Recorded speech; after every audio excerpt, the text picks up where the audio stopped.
computer. I have never gone live on Facebook, so this is a first. I guess that lots of people use Facebook, like all the mass murderers when they're going out killing people at shopping centers and stuff. All right, well, I want to say welcome to everyone. This is a strange Hash Church. This is the first one I've ever gone live on Facebook because YouTube just wasn't working for us. So welcome everyone to Hash Church 3.0, episode 6. Really just going to be a hash talk today. Hopefully, I'm not sure how to share this, but it would be very good. Oh, here we go. It would be very good to go into the YouTube chat really quick, where everyone's legitimately waiting for us to go live right now, and I should do that. Otherwise, welcome, guys. Let's start the discussion. You guys can start the chat maybe while I'm doing this. So go ahead, do your thing, talk, guys. Hey guys. There you go, Colin. You're picking up the slack. That's what I'm talking about. I'm picking up the slack, guys. Welcome. Colin. Hey guys, how I you have guys a question doing? for you, Colin. Yes. What was the first electronic instrument? Oh, the first electronic instrument. I'm not sure. I think wait, hold on. It's not the theremin. There's something before the theremin. I don't remember. I don't know. I keep going back to the theremin. I don't know. I think it is. I think it is the theremin, but I'm not sure. That's why I asked. I think it is the theremin.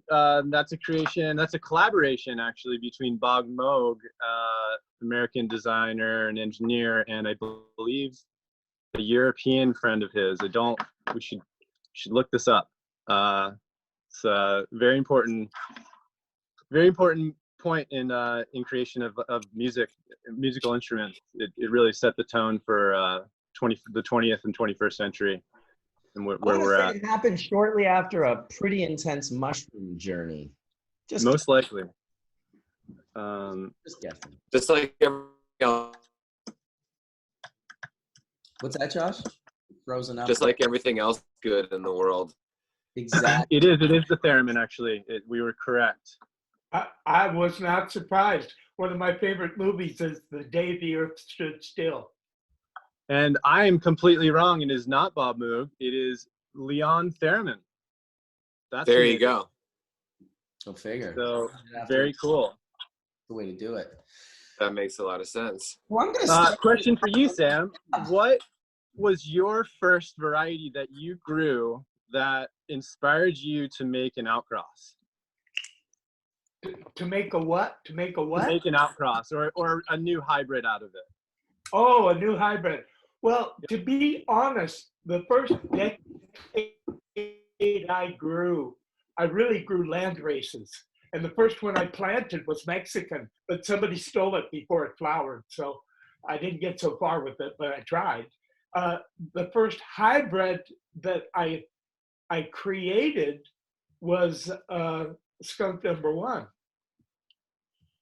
That's amazing. So that was your first thing, and then that went on to touch.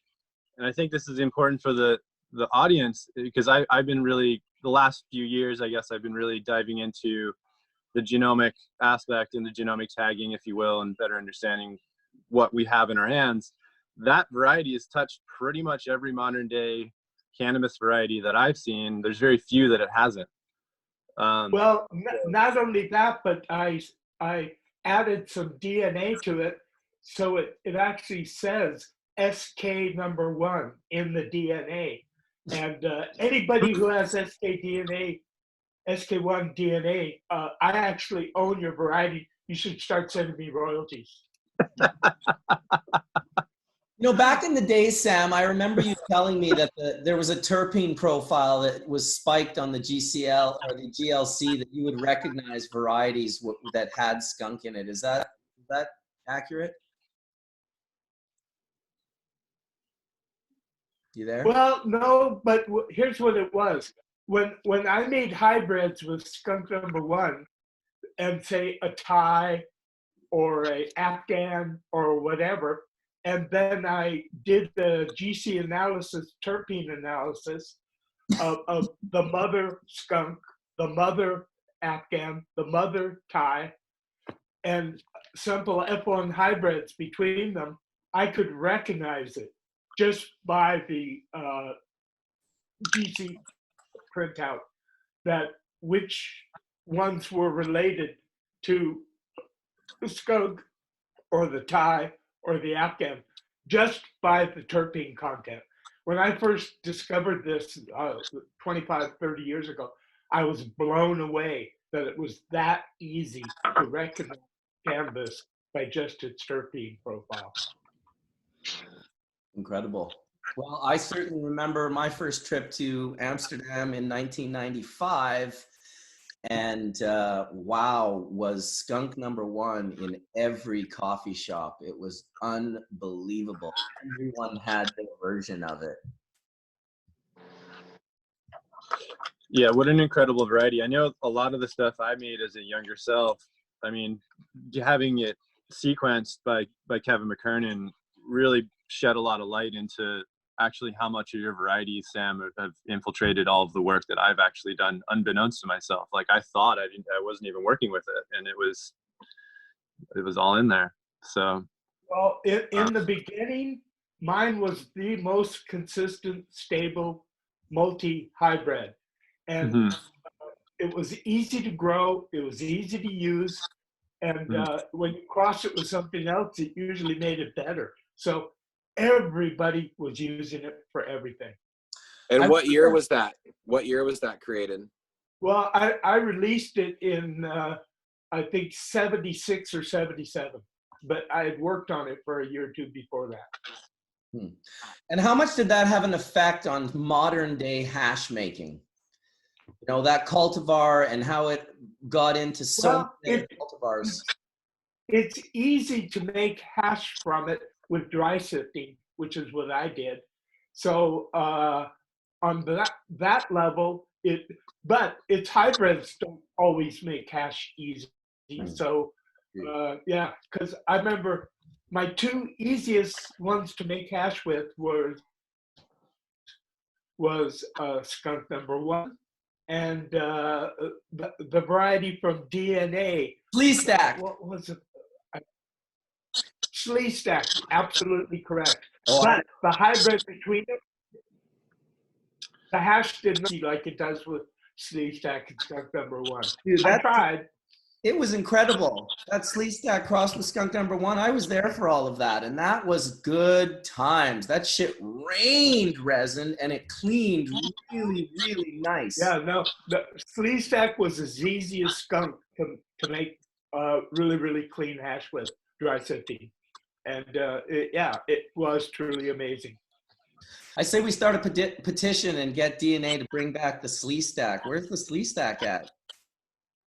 Well, one thing I've asked DNA over and over and over is, did they analyze the terpene profile of and the cannabinoid of Sleestack? Because it was really unusual. Both me and Rob found that as long as we smoked Sleestack resin, we didn't sleep. So normally I go to sleep at 10 o'clock at night at the latest. And when I would smoke Sleestack, I'd stay up till 3 o'clock. And I'd finally smoke some, real couch lock weed to knock me out. Yeah, I fell into ghost train haze the same way. Just, smoking that at night is not the best idea if you actually want to go to sleep at any point in time. But it is what it is. When it's that good, you have to sacrifice a little bit of sleep. Hey, I wanted to welcome Dave Sullivan to the room. He's never been... I never smoked it for 2 days. Sorry, Sam. I wanted to welcome... No problem at all. You know me. I will interrupt everybody because what I have to say is so important. Don't ever stop, please. I love you in every way. And it's just such a blessing to have you here and hear your voice. And I definitely miss you. Being able to come and hang out with you and puff bowls and spend time in your face. It definitely sucks not being able to do that. But church and do you have it working in YouTube now, Marcus? Is it working in YouTube? I went live on Facebook. So we've got, I've shared the Facebook link in the YouTube chat a bunch of times. And I don't know, there's got to be maybe 100 people or something in the Facebook chat. Okay, I understand. So back to welcoming Dave Sullivan into the room, his first Hash Church episode. I met Dave through Dragonfly through Josh and Kelly. I'm going to be getting some mics. Oh, it was Colin. Look at that. It's always like the music guy, like the guy who does like, is obsessed with perfect sound. You for whatever reason, your mic is like Johnny B's mic. It just creates the craziest feedback when it's not muted. Mine's muted. I just unmuted myself. No, I muted you. Oh, weird. Yes. Trust me. Now you're muted again. But once again, 3 times charm, Dave. I want to welcome Dave Sullivan to the room. He's an interesting fellow. I liked what he had to say on the DEM Pure videos that they've been doing for the last couple of months. And so I wanted to introduce you, dude, and tell the Hash Church audience a little bit about yourself and how you came to find yourself here on the panel. Well, yeah, my name's Dave. I live in Oregon, and we have a certified organic vegetable farm here. We do a bunch of acreage of market crops for farmers markets and restaurants, and CSA, and all that kind of stuff. And then we also have a rec farm. So we've been growing cannabis and vegetables for approaching 25 years. And yeah, that's what we do. That's awesome. And you're obviously growing herbs as well amongst your food. Yep. Yeah, we've kind of got a unique system where we've sort of incorporate ganja into our crop rotation. And that works really well for us. And so obviously with both growing food and growing cannabis resin, you're going and doing it organically and regeneratively and whatnot. I'm suspecting that you have long understood the relationship of the way food and cannabis is produced and the way it tastes and smells in an organic living soil environment versus one that is more scrubbed of terroir. Maybe it's an indoor grow now and it's got artificial lights and it has a soilless medium and it's being fed salt nutrients. You guys must be well aware of the intensity of the differences of those two relationships. Yeah, I mean, it's obvious and it goes without saying, but I think one of the real tangible ways you can see that around us is all the, we're in a pretty thriving farming community here. So there's a lot of monoculture around us, ryegrass and hazelnuts and sugar beet seeds and things like that. So you just even seeing the difference between, our neighbors and our soils that were managed like organically and building up soil over the years versus the conventional guys that are just blasting herbicides and spraying 2,4-D. You can the soil just has like a dead look to it.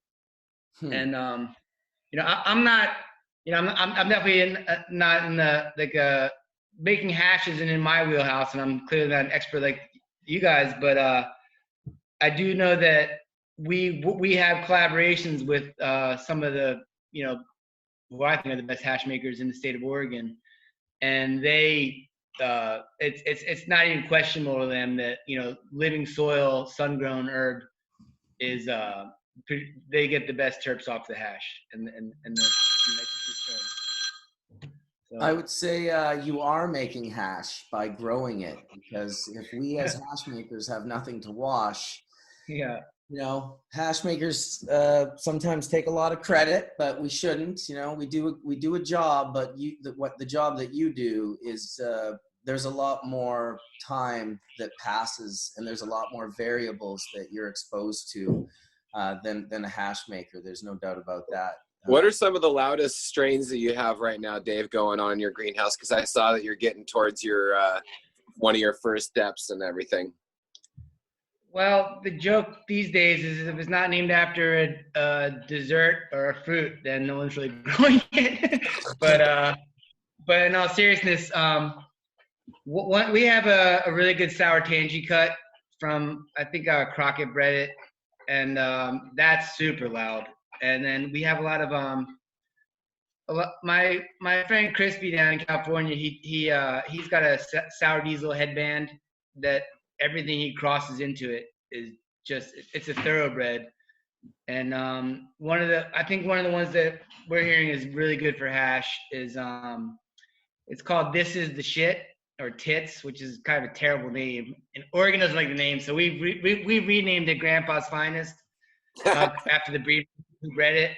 He's an old timer from Cape Valley in California, but that's sour band onto an OGKB, and it just has that really just greasy kind of Himalayan structure to it.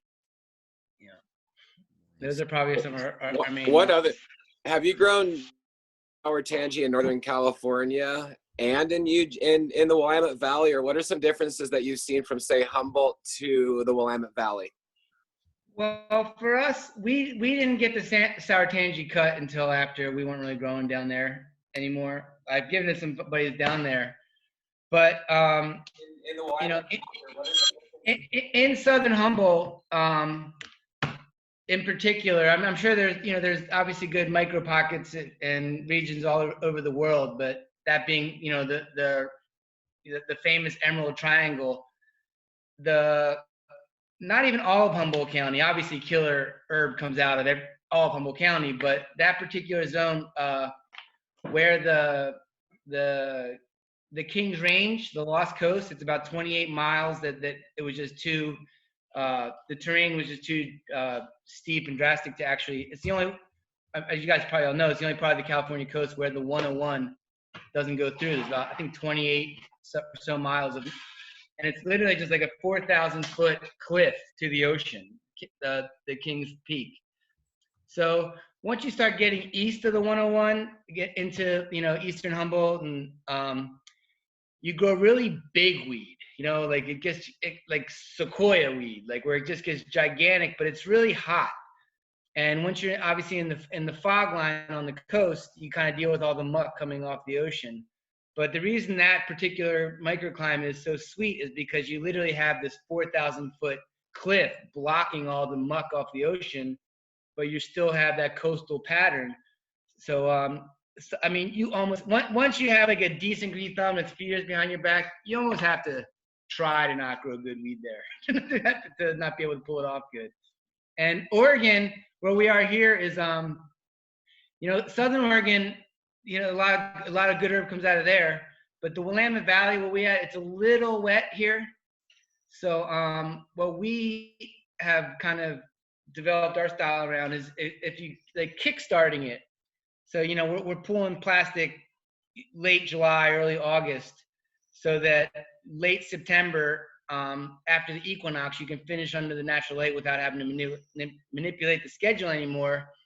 And we have found that the climate here in September is almost identical to Southern Humboldt in October. So to kind of trick your plants into thinking that it's October, California, they don't realize they're in Oregon. We grow really good herb that style.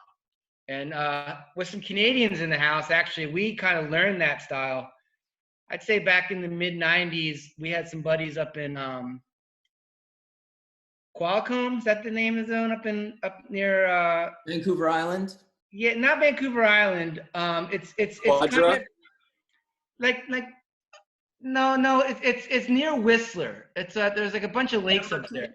Pemberton and Qualicum. No, not Qualicum. Qualicum's on the coast. But these guys there, they were just kind of terracing highlight. And the name of it will come to me, but it was like a really cool, tucked away, like way remote. Yalakum Valley. Community. What is it? Yalakum Valley. That's it. Yeah. You got to drive through Lillooet to get there, and I've dirt biked all over those mountains, man. Yeah, it's such a sweet spot, like wild land. Carpenter Lake. And, that's what my buddies did there. They would just kind of terrace the hillsides and just sort of guerrilla style with shade cloth, but they would just tarp their whole gardens to get stuff to finish there because the season was so short. That's really close to Goldbridge and Braylorn, which is a really super cool, like very unique little town that used to be for the gold mines, but now it's like used by professional skiers and snowboarders, photographers and sledders all through the winter. If you've seen any Canadian filmed, you know, Teton movies and whatnot, Braylorn is always representing super steep, gnarly mountains and incredible, beautiful snow. And I've got quite a few friends for a town of, you know, 46 people or whatever. I probably know 20 of them. Right. Right. Yeah, it was a really cool zone. It definitely made an impression on me. And we kind of, I mean, when we were, you know, I've been in Oregon the whole time I've been on the West Coast, but we had a property in Humboldt that we were managing while we were farming up here. And we kind of bit their style on that in our early years down there, just to not have all the harvests come in at the same time with a small crew, you know, kind of stagger it. But here in Oregon, that to grow like the longer kind of really greasy strains, you kind of have to kickstart them to get them to finish here. Not have all So they were light depping up there in northern BC in the mid 90s. Yeah. It's pretty cool. Yeah. Hey, talk about big plants. Paul Hale in the house is from Sub School and Vertumnus Farms, is well known to grow 20-pound plants. Am I right, Paul? Oh, yes, sir. Well, we were lucky enough to do 2 of them. Tell us about yourself. But we got it twice. Well, been growing herb a long time. I started off back in Virginia and indoors in the 90s. And early 2000s, went out to Amsterdam, got really motivated to start getting into hash. But it was working with all indoor material. When things progressed and we got into a farm and started getting experience with outdoor, started utilizing some of the same things we had learned indoors, outdoor. And one of those things was root space was a really, really big deal for yield, along with the long veg time. And, you know, of course, with some good fertile soil as well. But when we did that outdoors, after, you know, getting some advice from some other friends who were saying things along those lines, the yield started exploding. And, you know, we were able to have plants that were framed, you know, 10 feet tall that were in smart pots, maybe 400-gallon smart pots, and then the exact same frame with the unlimited root space growing, you know, literally side by side the whole time. And the plants would end up about the same size overall, but our yield would be 10, 12, 13 pounds on the big hole, and it would be 4 or 5 pounds on the little smart pot. So, you know, after that happened, we just kind of ran with it and dug 12 by 12 holes, got them highly amended. The years that we got the 2 20-pounders, we both had them in the ground at the very end of April under some supplemental lighting to keep them from flowering. But it's really magical when it happens. It makes an amazing season. That sounds awesome. I'll never forget my friend from Overgrow, the Mullumbimby Madman, who I used to talk. He was one of my first Australian customers that bought bubble bags, and I guess his father had, you know, been involved in just really crossing the shit out of this cultivar for years that ended up being the Mullumbimby Madness. And so this dude would just be like, no, you got to try it, and like trying to send me nugs and stuff. And I'd be like, no, don't do that. Like, this is like the 90s, right? And so in the end, I ended up getting some beautiful seeds from it that I still have to this day. But he sent me photos, and this goes to show you how far back it was. They were like actual photos, not, you know, there was no digital sending pictures. So he sent me these photos of this Mullumbimby plant that ended up being, I guess it was about 10 to 12 feet tall, but it was 18 feet wide. He ended up just getting this enormous amount of cannabis off it. It was like close to 20 pounds.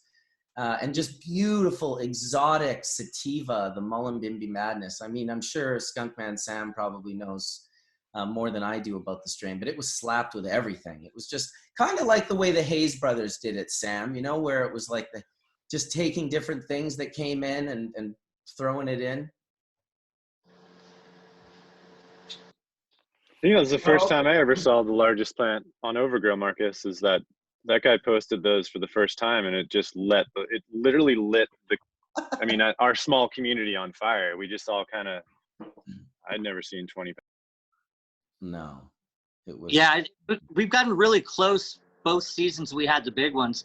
We had a bunch of 18 and 19 pounds. That year we had 32 plants, and we got a little over 440 pounds. So it was truly a blessed season and just eye-opening. What I wanted to say though is that on the biggest plants we've grown, they've also been the healthiest, and they come amazing. You know, there's always been questioned of people thinking, oh, these older plants, they've been through a lot, they're not going to really put out and, you know, have the same THC content, but they absolutely do. If anything, the bigger plants were better than our smaller plants were at the end of the day. And so the year you grew those pounders, tell me about that harvest party. Oh my gosh, I And cried. were they clones or were they seeds? They were seeds. They were Okay. from both times that we've had the big harvest, all been from Bodhi seed. It was a snow Wookiee. The snow Wookiee was the first one that we did it, and then the triple goddess was the second one that did it. And the snow Wookiee, we have a picture on Instagram. I believe 11 people all holding hands with their arms spread out was about what we measured the circumference on. That picture. Yeah, that was super fun. And how big were the stems Oh, ridiculous! Like my arm. around the stalk? Yeah, when the Wookiee, we actually had a bunch of rain and heavy winds come through right like a couple days before we were harvesting, and we had the support for that. We had 3 steel cages to hold it in place, and the wind hit it, and she crushed all the 3 steel cages. We had to use a come along and put T-posts that we nailed all the way down into the ground to stand her back up to limp her through the last few days to harvest. But the weight of that plant, like wet, And could you get unbelievable. It was a treat. Could you get if you took your 2 hands, could you get your fingers around the bottom of the stem? No, you couldn't get them around. No way. Actually, Yeah, that's the way I judge them. They're either a tree or they ain't a tree. we made a lot of really fun videos where we'd have people inside the tree, you know, dabbing and smoking, and then walk out, you know, and kind of give perspective of how big those things get. But it's, you know, it's definitely I don't know, it's kind of like you get the gold fever. Now I've got the giant fever. It's so fun when they get that big. It's truly magical. It's a different dimension, and then to be able to show people what's happening, they've never seen that before, is just it's electric. It's really fun. I had 2 friends in Southern Oregon that grow really big like that, which is the Snodgrass family, and they had they've got some plants, and the Williams Wonder was one plant from down in Southern Oregon that got really, really big, and another friend named Jim down there who would grow some really big plants as well. And I know that they would harvest sort of the outside of the plant at first and let the inside kind of grow out within a week or 2, and then they would get, you know, say 2 to 3 harvests off these particular varietals, and they did come from seed as well. So we did that as well, even with the snow Wookiee, and the 20 pounds that we took was only the first harvest, only the buds that we pulled down off there. I never even posted or talked about the second and then the third harvest, because if we were going to put that weight together, it's just silly. At that point, it's just silly. The reality is all of that stuff went to hash. You know, everything that was smaller went to hash, and it worked out fantastic. It just kept giving. Sorry about that. That's awesome. I like the way the camera even flipped right when you went back. The timing was perfect. It really showed that there was a good quality and a good amount of hash. Oh, right on. and that's in the Sierras, You should right? have staged up the camera. We're in the Sierras. We're located on the farm that we did the 20 pounds at, we were at 1,800 feet. The farm that we're on now is at 2,600, so we're a little bit higher. But we get both spots get full sun all the way from the beginning of the day to the end. But we're located between Tahoe and Placerville, kind of in the middle right there. One thing we've had going on really difficult is at the end of last year, a deputy was killed on a grow about 10 miles. It was a grow that was run by cartel. And the sheriff has fully initiated raids without warrants, and all the anybody even with just plants is getting chopped down. So we have a whole lot of drama on around us.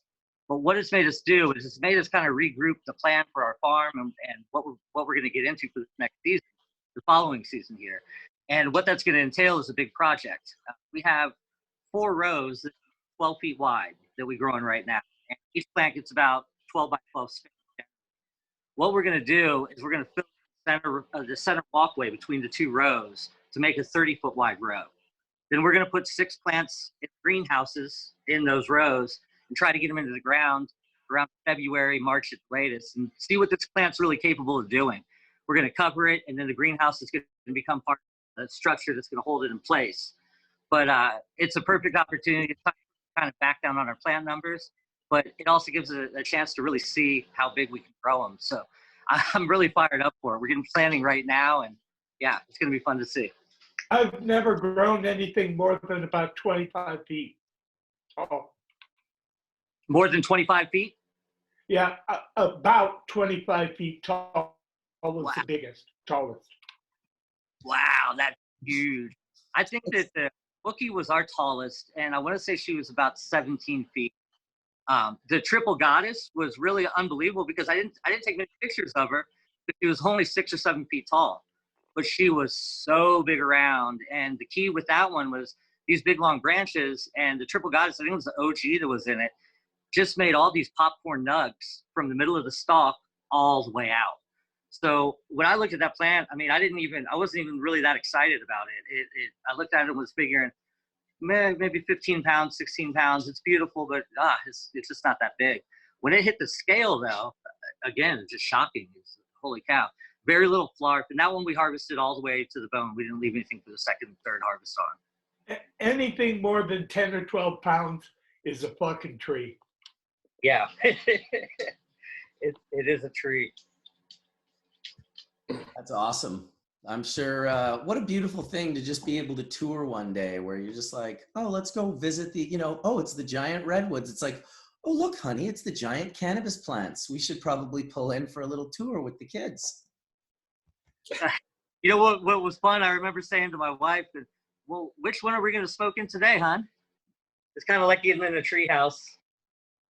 No doubt. Well, and I'm sure it made a whole hell of a lot of hash. That's it's nice to know with cannabis, especially when the government's all sort of like, you're allowed to have 4 plants and that's it. It's like, okay, like, sounds good. You know? It's kind of crazy. Our county's been really good to us for a lot of years, but with what happened with the deputy last year, I just feel that they're going full throttle with eradication, no matter what the levels are. So it's an up and down ride. We'll play with 6 plants next year and have a blast doing it. So it's all good. Totally. Well, I have a 98 plant license here that I can grow for my medical license. Or if I wanted to grow on the other side of things recreationally, I guess we're just allowed 4. Better than nothing for sure. But at the same time, I'm kind of looking forward to the day where we don't treat cannabis like plutonium and feel that you have to protect the whole world from it, and that really you have to limit it in any way, shape, or form. It's they don't do that with strawberries. Don't do it with cannabis. That really be legal. Exactly. I look forward to when in California you can grow it like Christmas trees and allow people to come and pick their own mature plants. You know, you grow 100,000 on your field, and then you let people come and pick their own 1 or 2 kilo or 3 kilo plants and sell to them for $100. Wrapping them up in the plastic. Dude, how about you ask them, do you want me to drill a hole in the bottom of it for you? Sam, on the East Coast, some people do that on their hemp farms. They allow people to come and they'll weigh it out for them after they've walked through the field. Starting to become a thing. The first place, go ahead, Brian. Yeah. I think it's Sheepscott Farms in Maine does that. They grow acreage for hemp and really high quality. I actually grew the same strains last year, Suver Haze, Hawaiian Lifter, all these really pretty good strains, and they did a free pick your own. And they also managed to sell a bit of it too. If it's hemp, it's got below 0.3% THC, yes? Sorta, yeah. How do they value it? What's the cost that they charge per wet weight? I don't know, Brian. Maybe he has some insight. You know, Brian? I wouldn't know. I'm actually not sure myself in terms of wet weight or, yeah, I mean, there's such a processing, energy to it and space provided that I think it's almost a little bit of, it's kind of like a good luck in a way with it. And hopefully they know what they're doing. Well, I'll tell you, people getting it too. In Switzerland in 2001, when I was driving from Waldhausen in the north down to Lugano in the south, we would pass these U-picks, and Switzerland has these things all over. There's like flower ones where you just drop some Swiss francs in the little mailbox thing and you can pick a big bouquet of flowers. Well, they started planting cannabis amongst those U-picks, and you could legitimately, not that I needed to, I was hanging out with Breeder Steve and he had tunnels full of dank weed. Like, it was definitely some of the nicer weed in Switzerland that I saw. So I didn't really, do it, but I thought, wow, that is the coolest thing in the world. Like, you can just go snip some branches off that bad boy and go home and make a tincture or do whatever it is you want with it. It was still just fresh out of the 90s. Cannabis was still very illegal everywhere. And then here was Switzerland, where in Waldhausen, it was like football fields, giant, huge grows. Most of the people in Switzerland grew so much those years that it all rotted. Like, they didn't understand the space that cannabis took to dry and the environment that was required. And so all sorts of cannabis rotted on the stem and also in the barns. But what an incredible sight to see back then. I'm sure you used to go quite a bit too back then. Hey, Sam? Absolutely. I saw thousands and thousands of plants. Not only that, but my friends were using mobile darkening units. So they were like hoopkasses that could be moved. And they had a few hundred of these hoopkasses. So they would, because I was there for seed production, not weed production. And what we would do is darken the plants off for 2, 3, 4 weeks at the most, pollinate it, and then move the darkening system to the next group of plants. And the seeds would mature, it would re-veg, and not have any mold problems. Because in Switzerland, if you grow varieties, it could be a lot of problems with mold and everything else. But this worked out really good. The plants never even finished flowering, but they still had pretty good seed yields, and it was totally easy to do. Interesting. And that was in Switzerland. Was that in the north or where? No, that was near Zurich. Sorry? I missed that. It was near Zurich. Oh, Zurich. Zurich. Zurich. Yes. Excellent. Good to know. I haven't been to Switzerland in a very long time.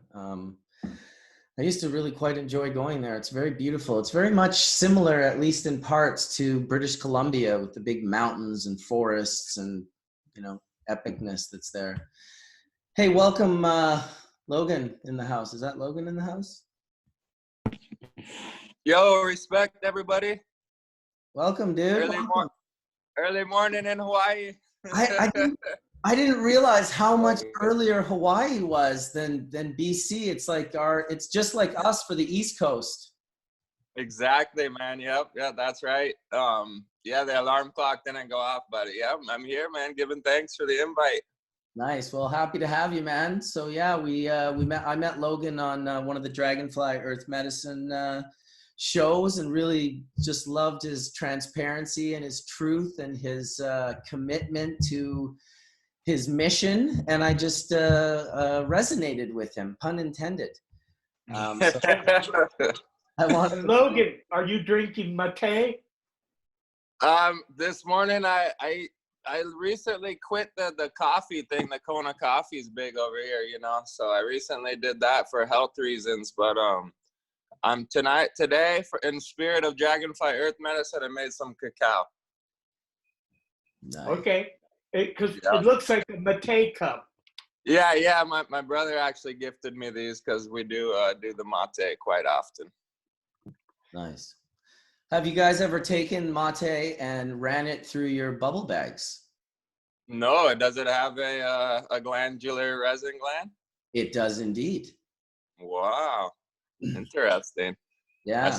I saw you getting down with a few different things.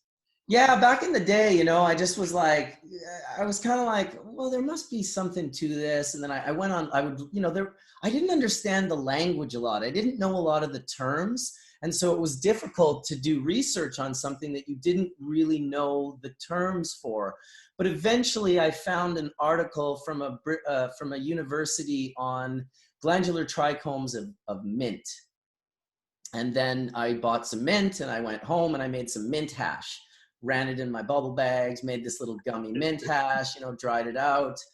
Was kind of like, what should I do with this? So I was like, I'm going to have a bong rip of it, of course. So I slapped the mint hash in the bong and I took a big bong rip and I blew it out. And it was just like, it was so smooth and just pleasant that I was like, you know, that was kind of crazy. And when I say a bong rip, like, because I was now trained in the art of full melt, first, of course, by, you know, the maestro, Skunkman Sam, in 95, not from, but via a friend of his. I saw the first full melt. If it don't bubble, it ain't worth the trouble. And that really sort of opened my eyes to it. So I would waft the match or the beeline, it was a match back then, over the hash to kind of allow it to melt and stuff, not really burn it harsh. So that's why it was just this beautiful, pleasant experience. I'd really vaporized the mint. So then I was like, well, I got to do this with cannabis. Like maybe it'll soothe the bong rip. And I put a bunch of full melt hash in and some mint hash. And I took a rip of that through the tube and was like, just blown away how I didn't. Wow, the mint. So I go and I do this. I go onto the internet and I'm like, mint suppress cough. And it's like R.J. Reynolds, $32 million study to come up with mentholated cigarettes. I'm like, whoa, $32 million. I used a set of bubble bags and some mint and a bong, you know? It just blew me away. It reminded me of the Americans spending all that money for the pen that would write in space, and then the Russians just used a pencil. I was like, that's crazy. Well, that's what, you know, in their system, the dumbest ideas rise to the top, and then they get funded with all the money. So, you know, nothing new. But yeah, I think it was Straight Concentrates is actually who I've been following recently. They've been doing a bunch of glandular extractions. I think they did hops recently. Yep. And I think he was working on something else too recently. But yeah, real interesting to realize that, you know, that those glands are really just a protection mechanism, not just, but are function as a highly, you know, evolved protection mechanism for these different plants in this wonderful plant kingdom. And for our consciousness, talk about a protective mechanism. Wow. There you go. It's okay, Marcus, if we call you a mint head?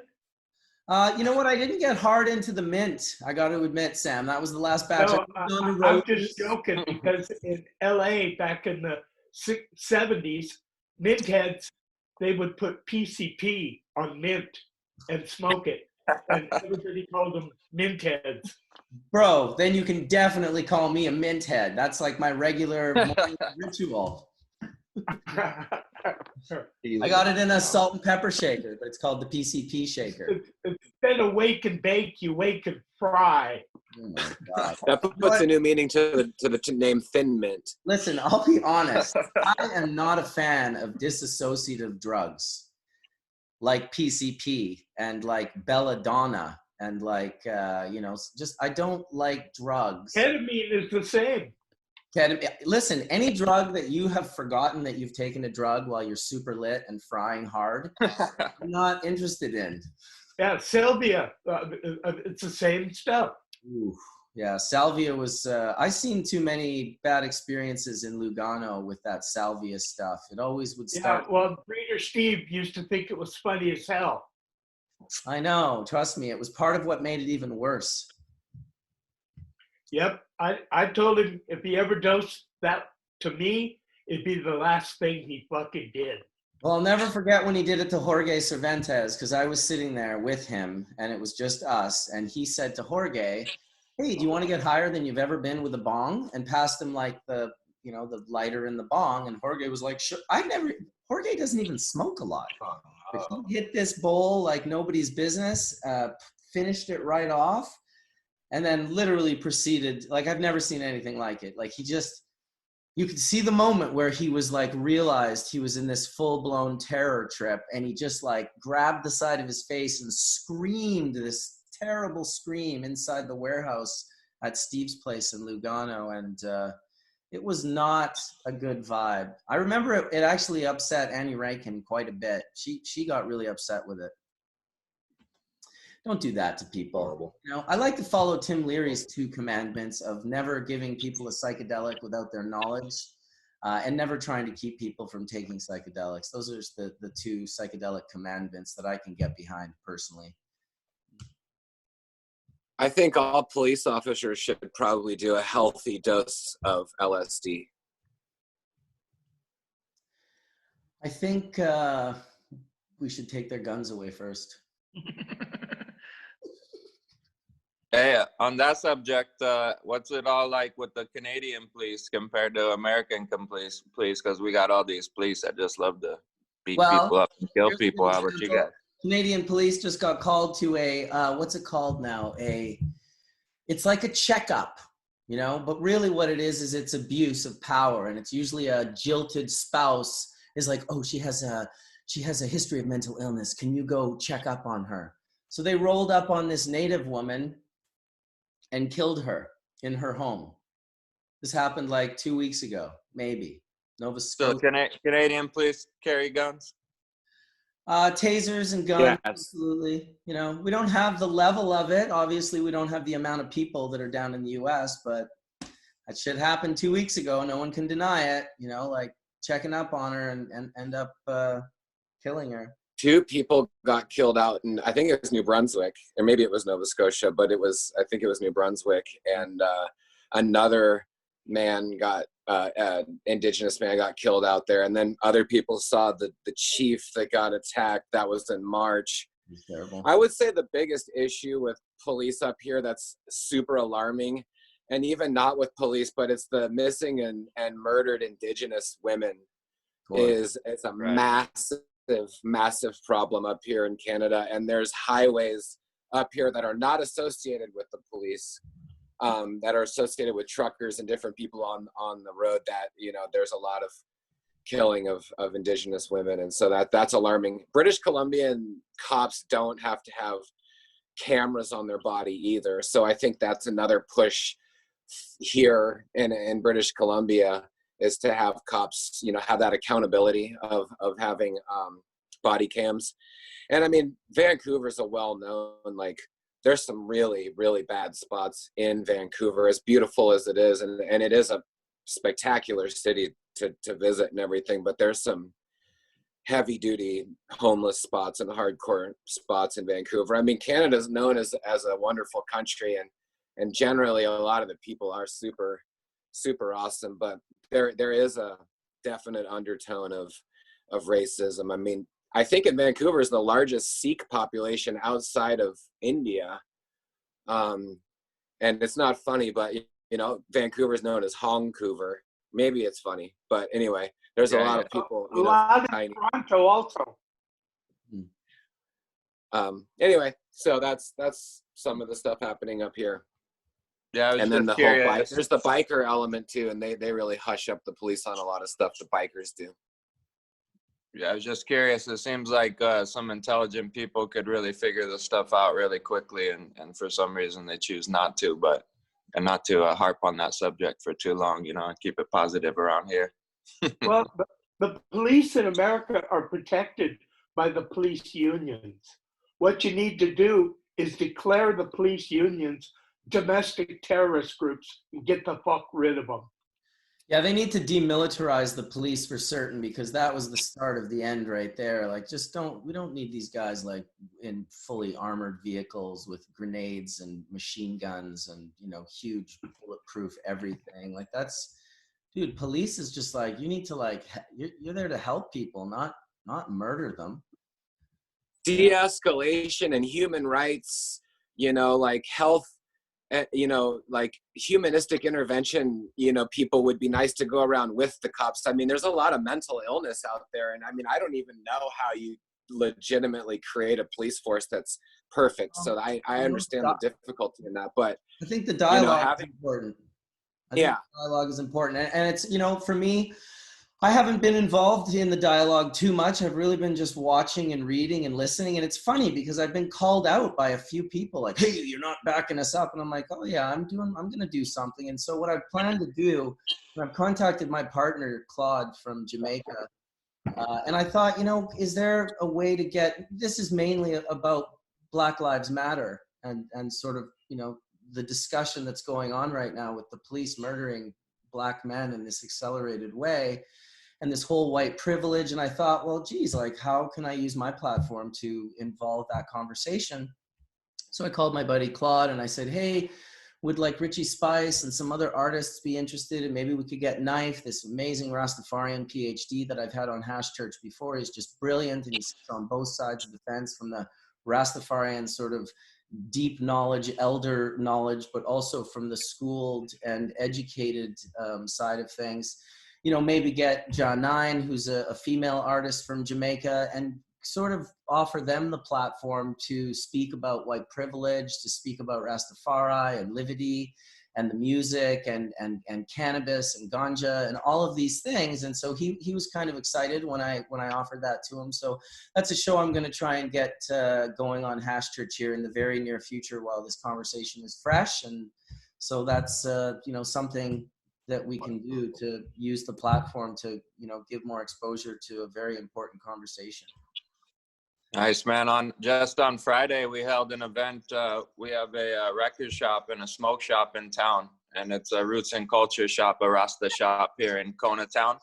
And we had a end police brutality, equal rights and justice for all, peaceful protest, which was actually just a musical dance hall. And we served free food, free ITAL food for the community, and handed that out.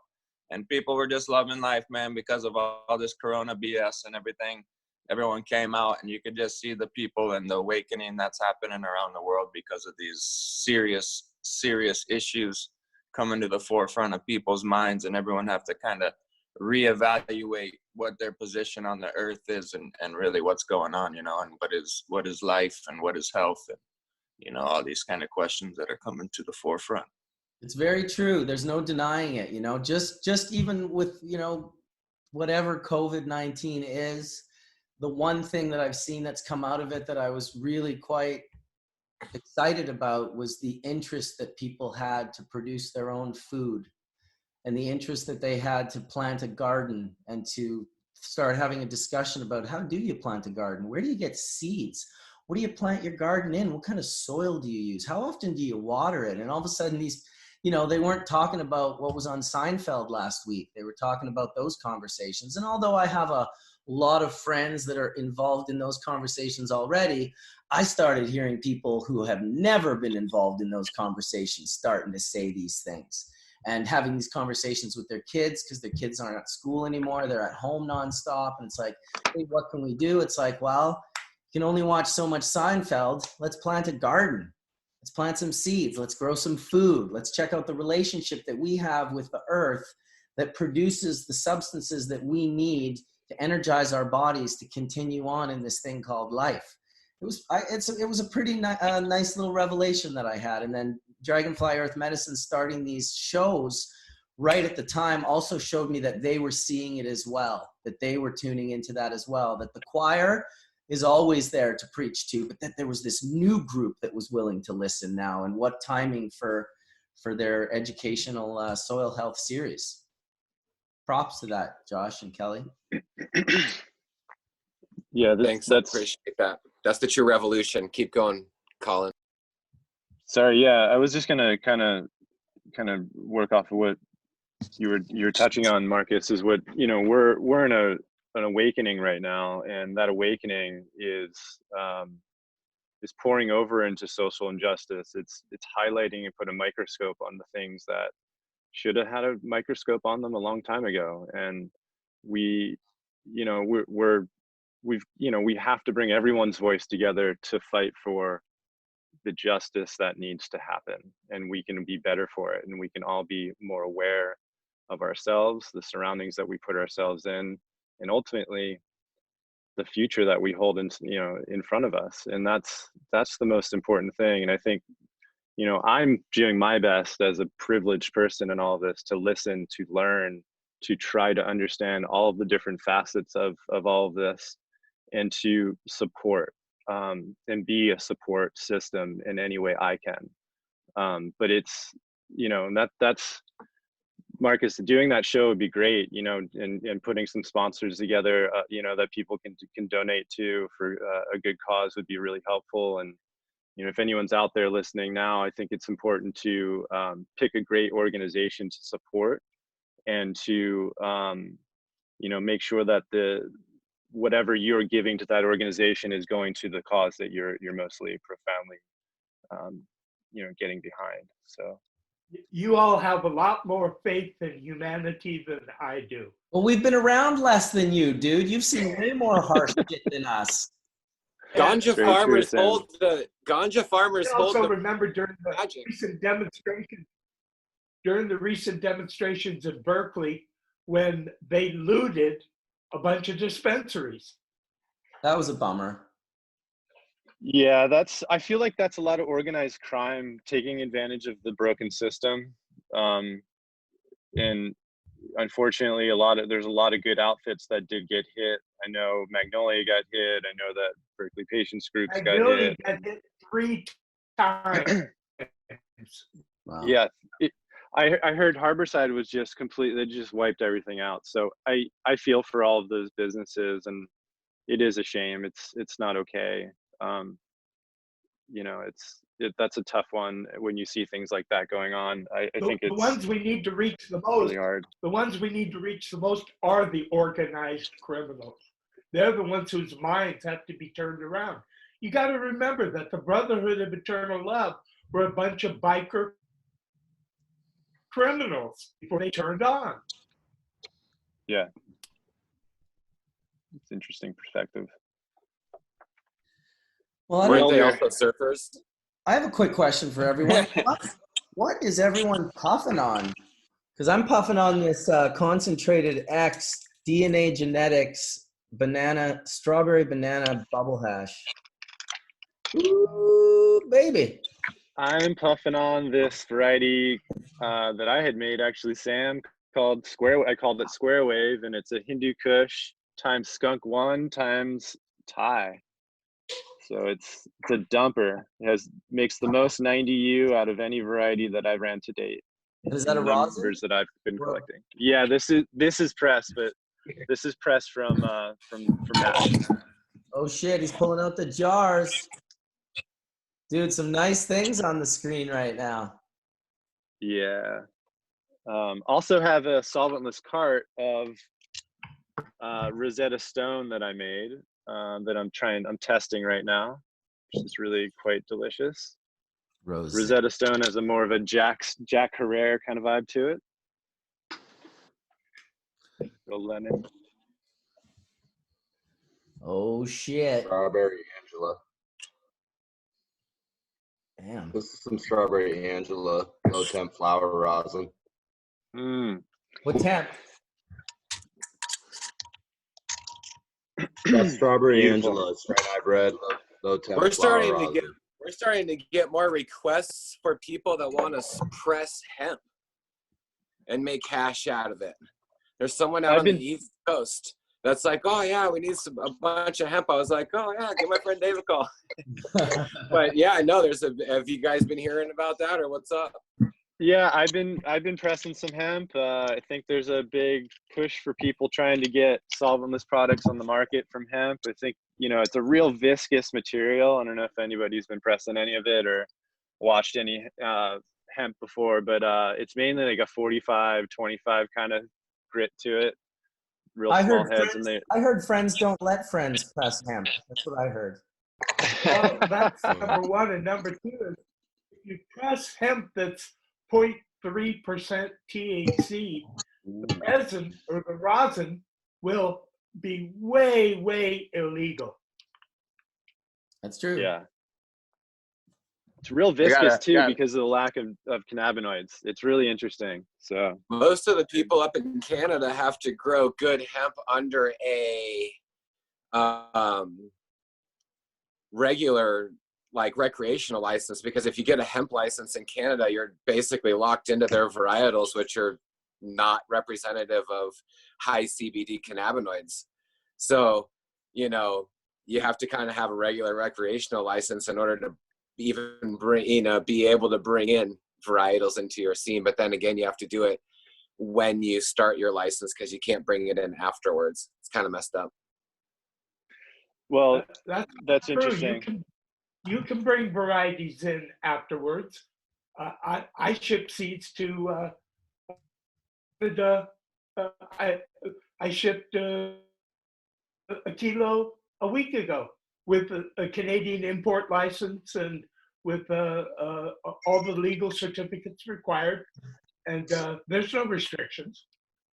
All right. Well, there's some type of restriction for some. I don't know. I was just talking to David Perrone on the from the Green Organic Dutchman, and there's you know, for some, they can't just bring in varietals. They have to create them after they have them. You know, again, there's a lot of logistics to it, but I know that when Definitely you that way for are starting in, I think a lot of it has to do with people all have different levels of knowledge. And because I'll tell you, I had a friend of mine tell me that absolutely no way can you bring seeds into Canada. And I was like, okay, like I know people doing it, but you know, that's neither here nor there.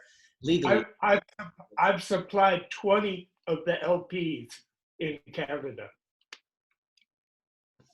Well, and I can tell you, I was in an LP in Canada staring at these beautiful skunk haze plants in a greenhouse. And I was like, man, like, I was like, where did you get these? At first I said, what are these? And he said, they're skunk haze. And I was like, where did you get these? And he didn't really know, but I knew right away where they came from. And they were beautiful, man. They were like 7-8 feet tall, huge, big rows of them, and just really healthy and resinous, and had my mouth watering. Hey, I got a quick input onto the squishing hemp, not to change back to an old subject, but just real quick.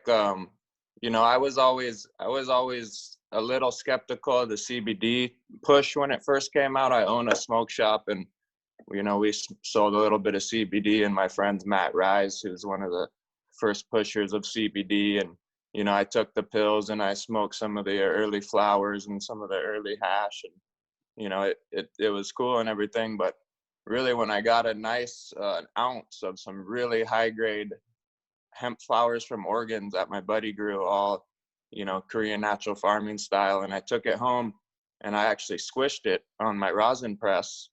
And for the first time, I took a really fat, nice, you know, like a really good dab using, you know, the same technique I would with some, you know, really good fresh frozen. And the experience from smoking that hash convinced me about CBD. And I actually got enough concentrated form to actually be able to testify to the powers of CBD. And it was only in the form of rosin from those really high grade flowers that I was able to come up with that testimony. And now I can actually tell patients what it's all about.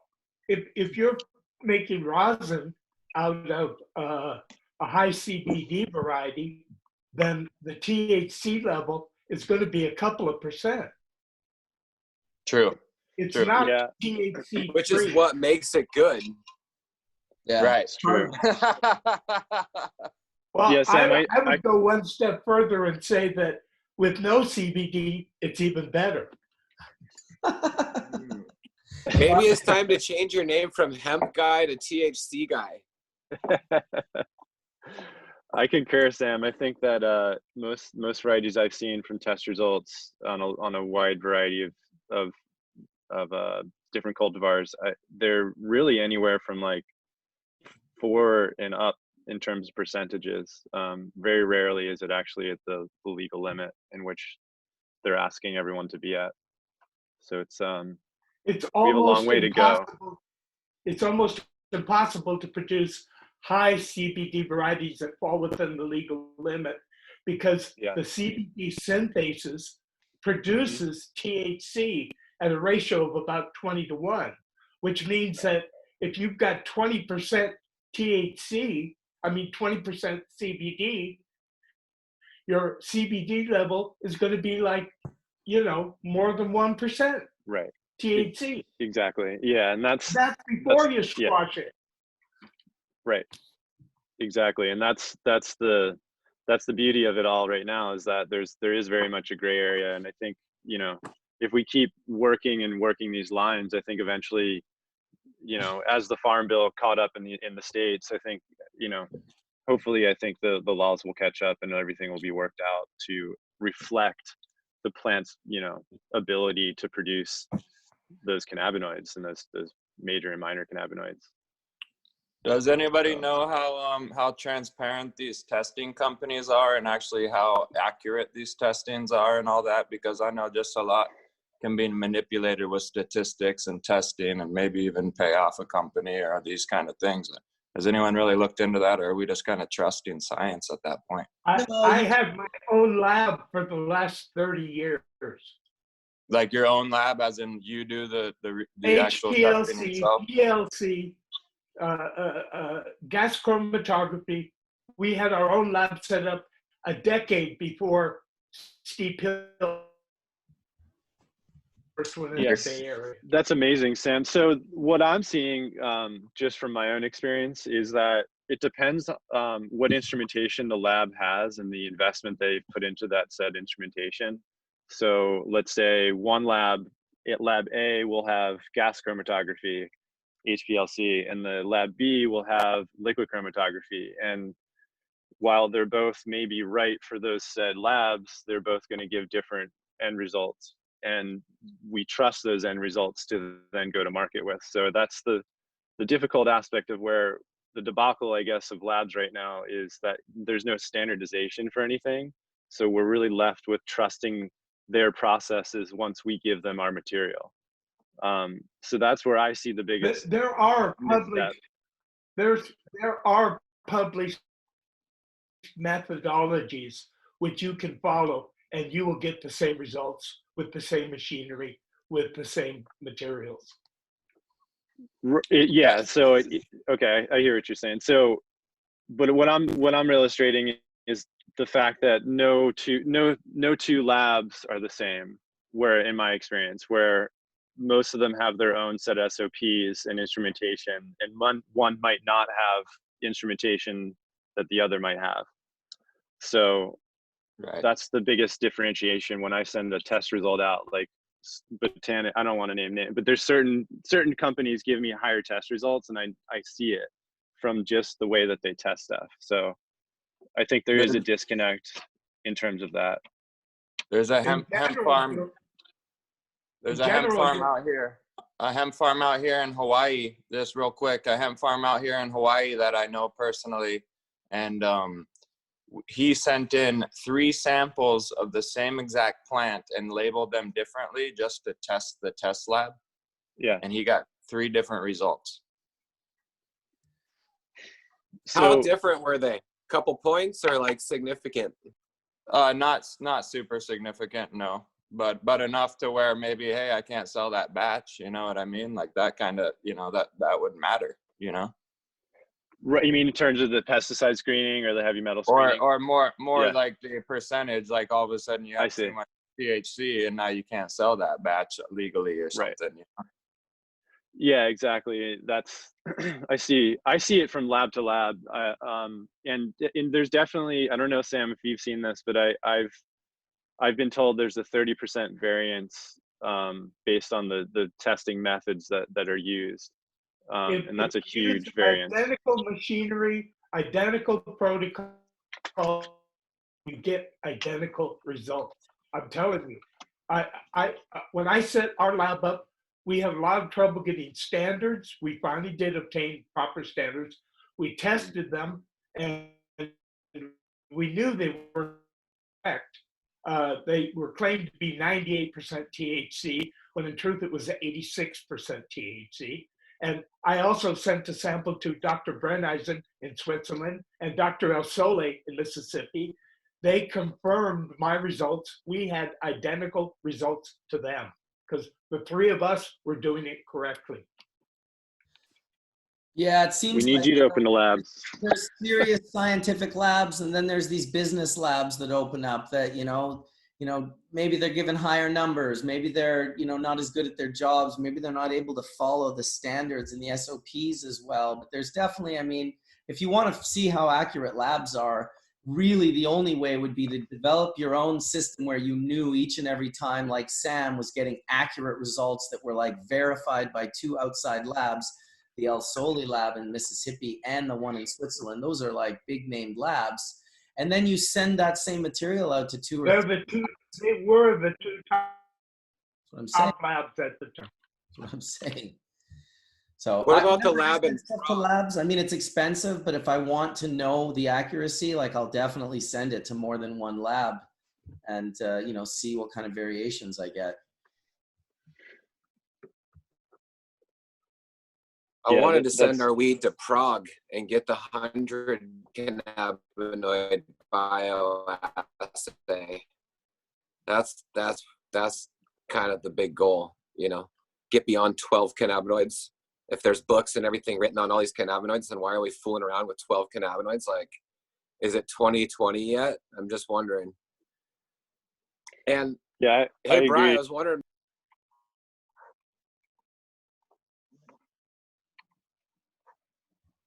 Go ahead.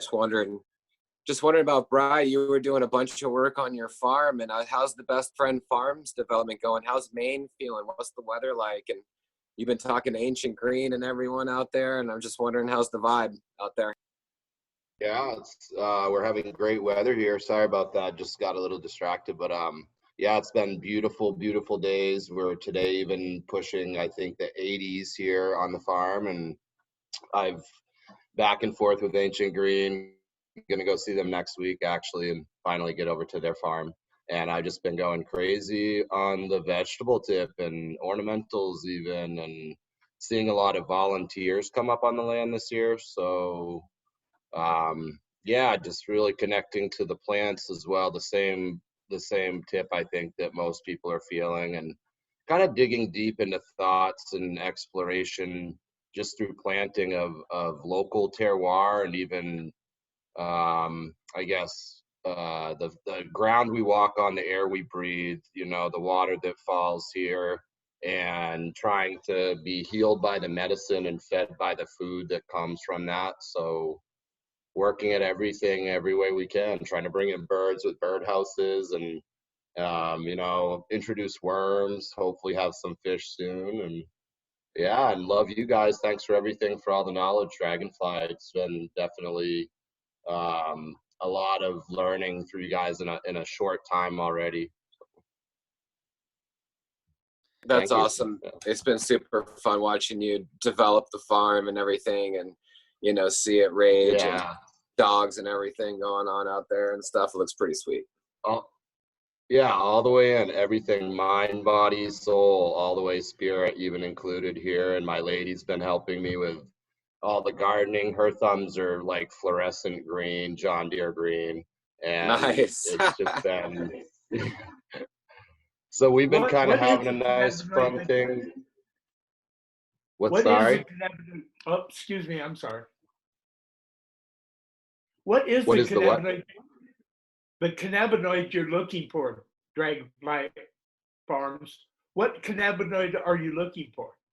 I'm looking for the one that keeps the politicians alive through all sicknesses. I don't know. I'm looking. I'll tell you when I find it. It's not like I have a desired thing. I just am in recognition that there's over 100 cannabinoids in the plant, and we are. Why don't you tell me what I'm looking for, since you've studied, the plant in and out, and you basically own. You're talking to the wrong guy. I'm a recreational guy. THC is where it's at. All the other cannabinoids do not get you high. Well, CBN a little bit. You know, and I love that you love getting high. It just happens to be that there's other ailments out there that the ganja helps, and so it's super useful. Well, that's why I was asking you what you wanted. Hey, that's why I'm asking you, what do you want? Because I know what I want. I want THC and the right terpenes. What I'm looking for We're after is THC. the fractal. We're after THC. Sorry. Go ahead. My bad. I don't have much more to say other than just I like the fractal of possibilities. I like that it's fractal medicine. You know, I'm not going to just like throw in the towel because we found THC. You know what I mean? Like I'm out there like believing there's something more to it also. You know, I mean, I think THC is awesome. I'm smoking weed right now. You know what I mean? But, you know, I like the herbalist aspect of it. So, you know, I mean, there's more to the ganja than even just the resin. You know, I mean, there's the roots hold, you know, tremendous potential in healing medicine. So when we make our medicine, you know, we're making whole plant medicine. And I think there's value to the leaf. You know, I think there's value to the seed and to the stem. And it's a fact. So, you know, I would love to hear more about endophytic and bacteria and fungi, which comes from the soil. You know, those are unknown medicinal compounds. I mean, they're just beginning to study those. So do I believe there's more to the cannabis than just THC? Hell yeah. Maybe THC just going to get you high and you're I'm not trying to say there's nothing more. I'm saying it won't get you high. That's all I'm saying. Of course, there's all these other cannabinoids. I developed the world's first high CBD variety. We did the same thing with CBC, CBG, THCV, and another half dozen cannabinoids. But they were strictly for medical use. They weren't for recreational use. What is getting high? What is getting high? What does that mean? It's different for a lot of people, but some people get high quite literally just to get fucked up. Not because they need it or they want it. But I mean, you can get high off of breath. You can get high off of breath work. So I mean, to say that only THC gets you high is a misnomer. I say that's fine, but it's not what I like. I like smoking THC. You've gotten high off breath work? Listen, I want to make a comment about the breathwork one because it's funny. Terence McKenna had a hilarious quote on breathwork because some, you know, he was talking about psychedelics and someone was like, well, you don't need to take those drugs. You can do that with your breath. And Terence answered him, well, that's all good and fine. But when I take a psychedelic and I'm tripping balls, I like to know I've taken a psychedelic. I thought that was pretty funny. It's that old Esalen Institute. Also, too, I've never done breath work to the point where I did not exist. There was no me. I've never been that high with breath work. Never. Right. But you did take like 100 hits of acid. So that's like. That's also true. But there was no I guarantee it. I guarantee it. Well, to each their own, really. You have to understand with Sam, like he may sound abrasive and like he's coming off in a certain way, but he really isn't. He really just wanted to know what cannabinoid Josh was looking for. Because for him, if you know him well, he's very big promoter of THC. He always promoted, even when people were using medical as a shield, when most of them weren't medical at all, Sam was like, I like to get high. I will fight for people who want to get high as hard as people are fighting for medical right now. Like, why is either one less important than the other? They both should be allowed. And it wasn't one reason why people said. One reason why it's important to acknowledge the medical aspect of it is because that's why we're having this conversation right now. We didn't get into this conversation because everyone wanted to get high. We got into this conversation because it gave medical relief to people that were in chronic illness. Right, but check this out. How did we find that out? How did we find that out? We found that out by getting high. That's how we found that out. I'm in acknowledgement of getting high. I love weed. Let us I get do high that. all day. It led us to that, the medicine component of the plant. So I'm not saying either one is more important than the other. I'm just saying they should always both be respected and acknowledged. Oh, I absolutely agree. Medical is important for the people who need it. I don't. I get high. So We're Sam, medical only question. here. I still don't know the definition of high. What's the definition of high? I don't think there is one. If Right? you need to ask, then I'm not sure it could be explained to you. I will know say when this. I'm high. I will say this, Logan. I've smoked a lot of hash and a lot of cannabis in my lifetime. And I remember hearing our friend Rob tell me about, oh God, I was so high the other day. I just couldn't even, and I was like, come on. Like, I've never been that high. Like, what's that? What is that? Like, I would smoke as much as I could, get to the brink and still not be high enough. That's just who I am. But when I went and visited Sam for the first time, I had a couple of pieces of humble pie.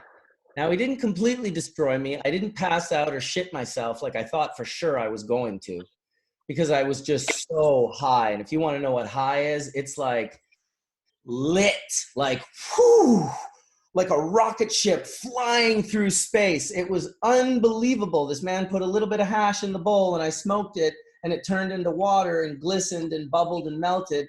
And before I had exhaled it, I was so fucking high, I wanted to run out of my body. I'm sitting and I'm trying to like not lose my shit. This is like someone I look up to. I've been invited into his very, very, very tiny circle of people that he allows in, and I'm not trying to fuck that up. But man, oh man. And then we smoked, I don't know, 20 more of those. He smoked for sure 60 more. I smoked probably 20 more.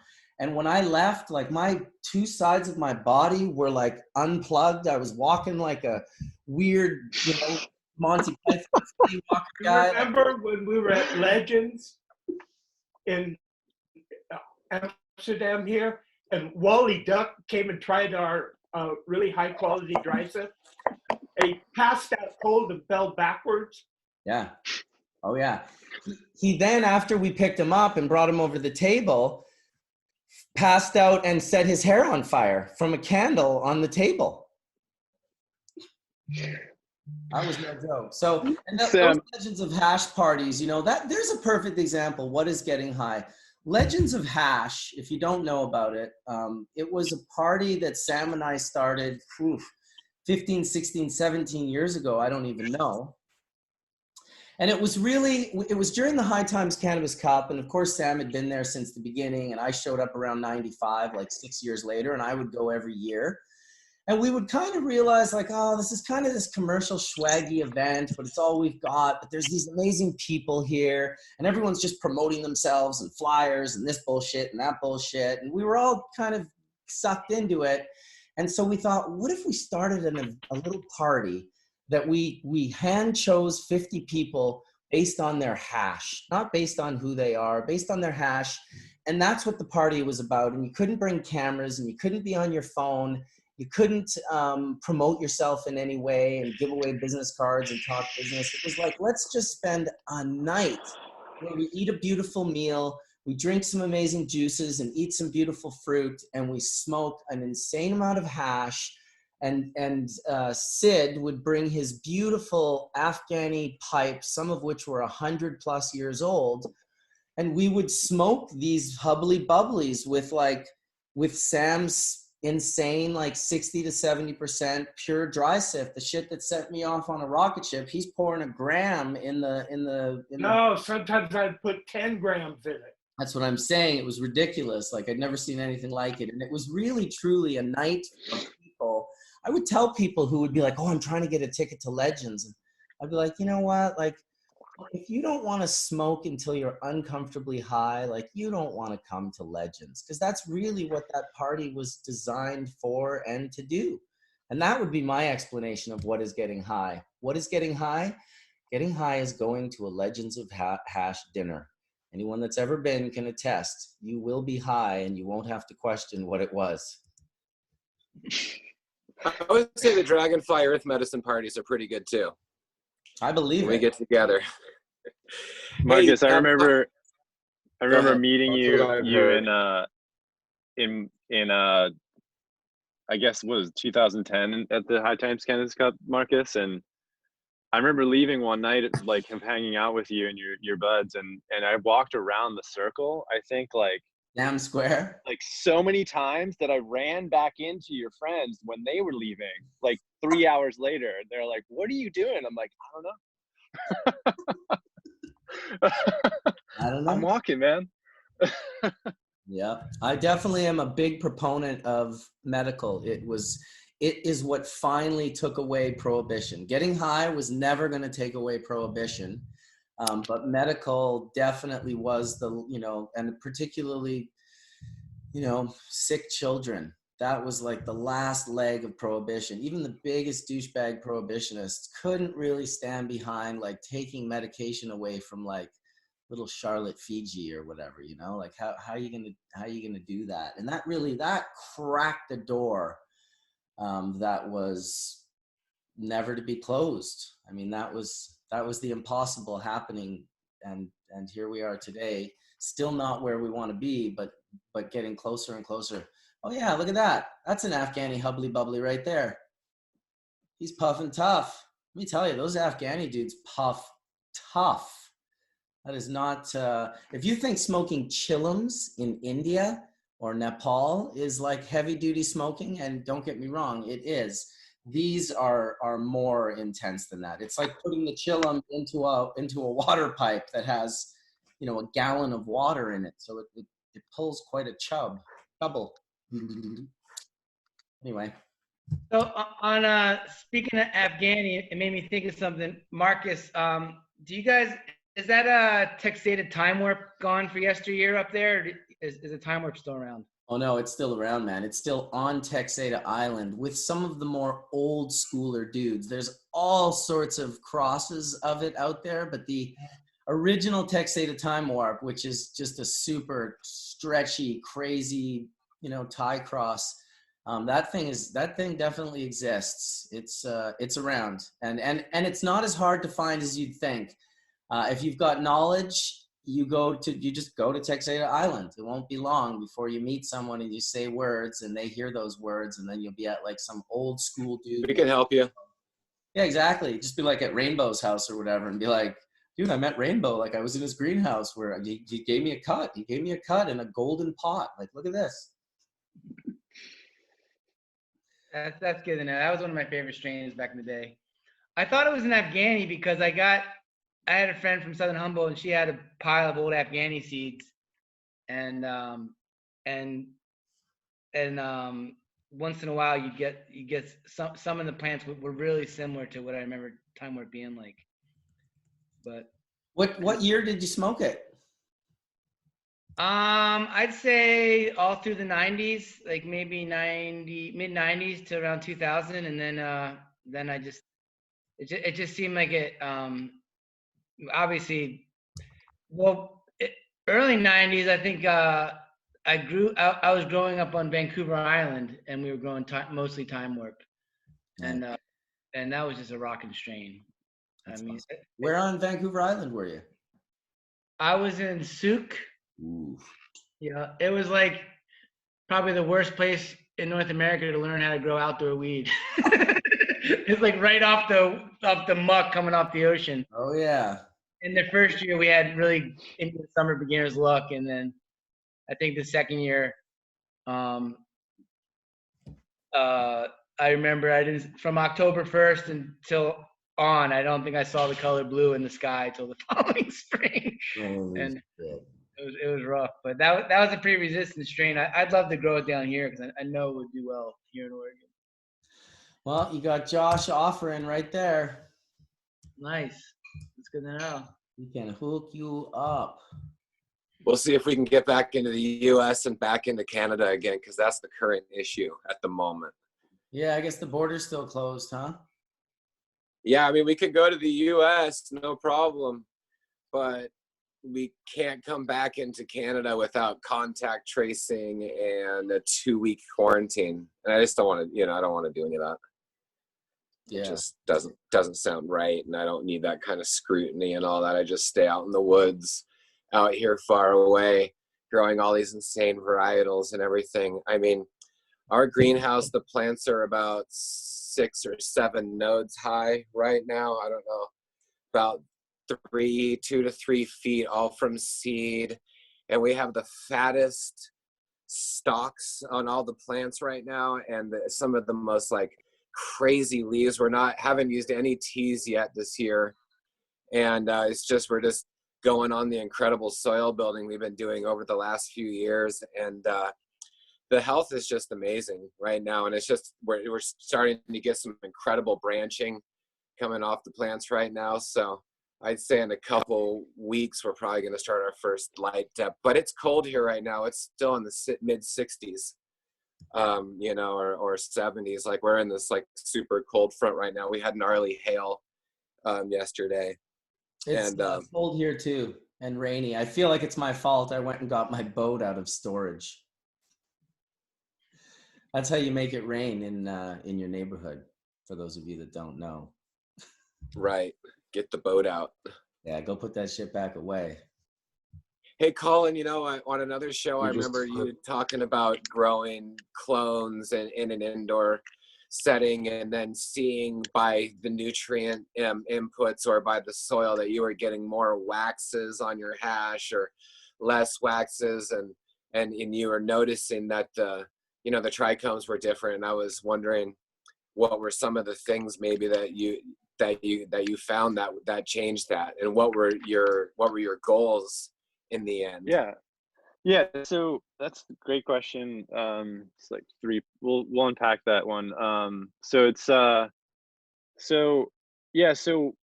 basically what I went through was trying to better understand the resin and how it was growing and environmental changes that affected it.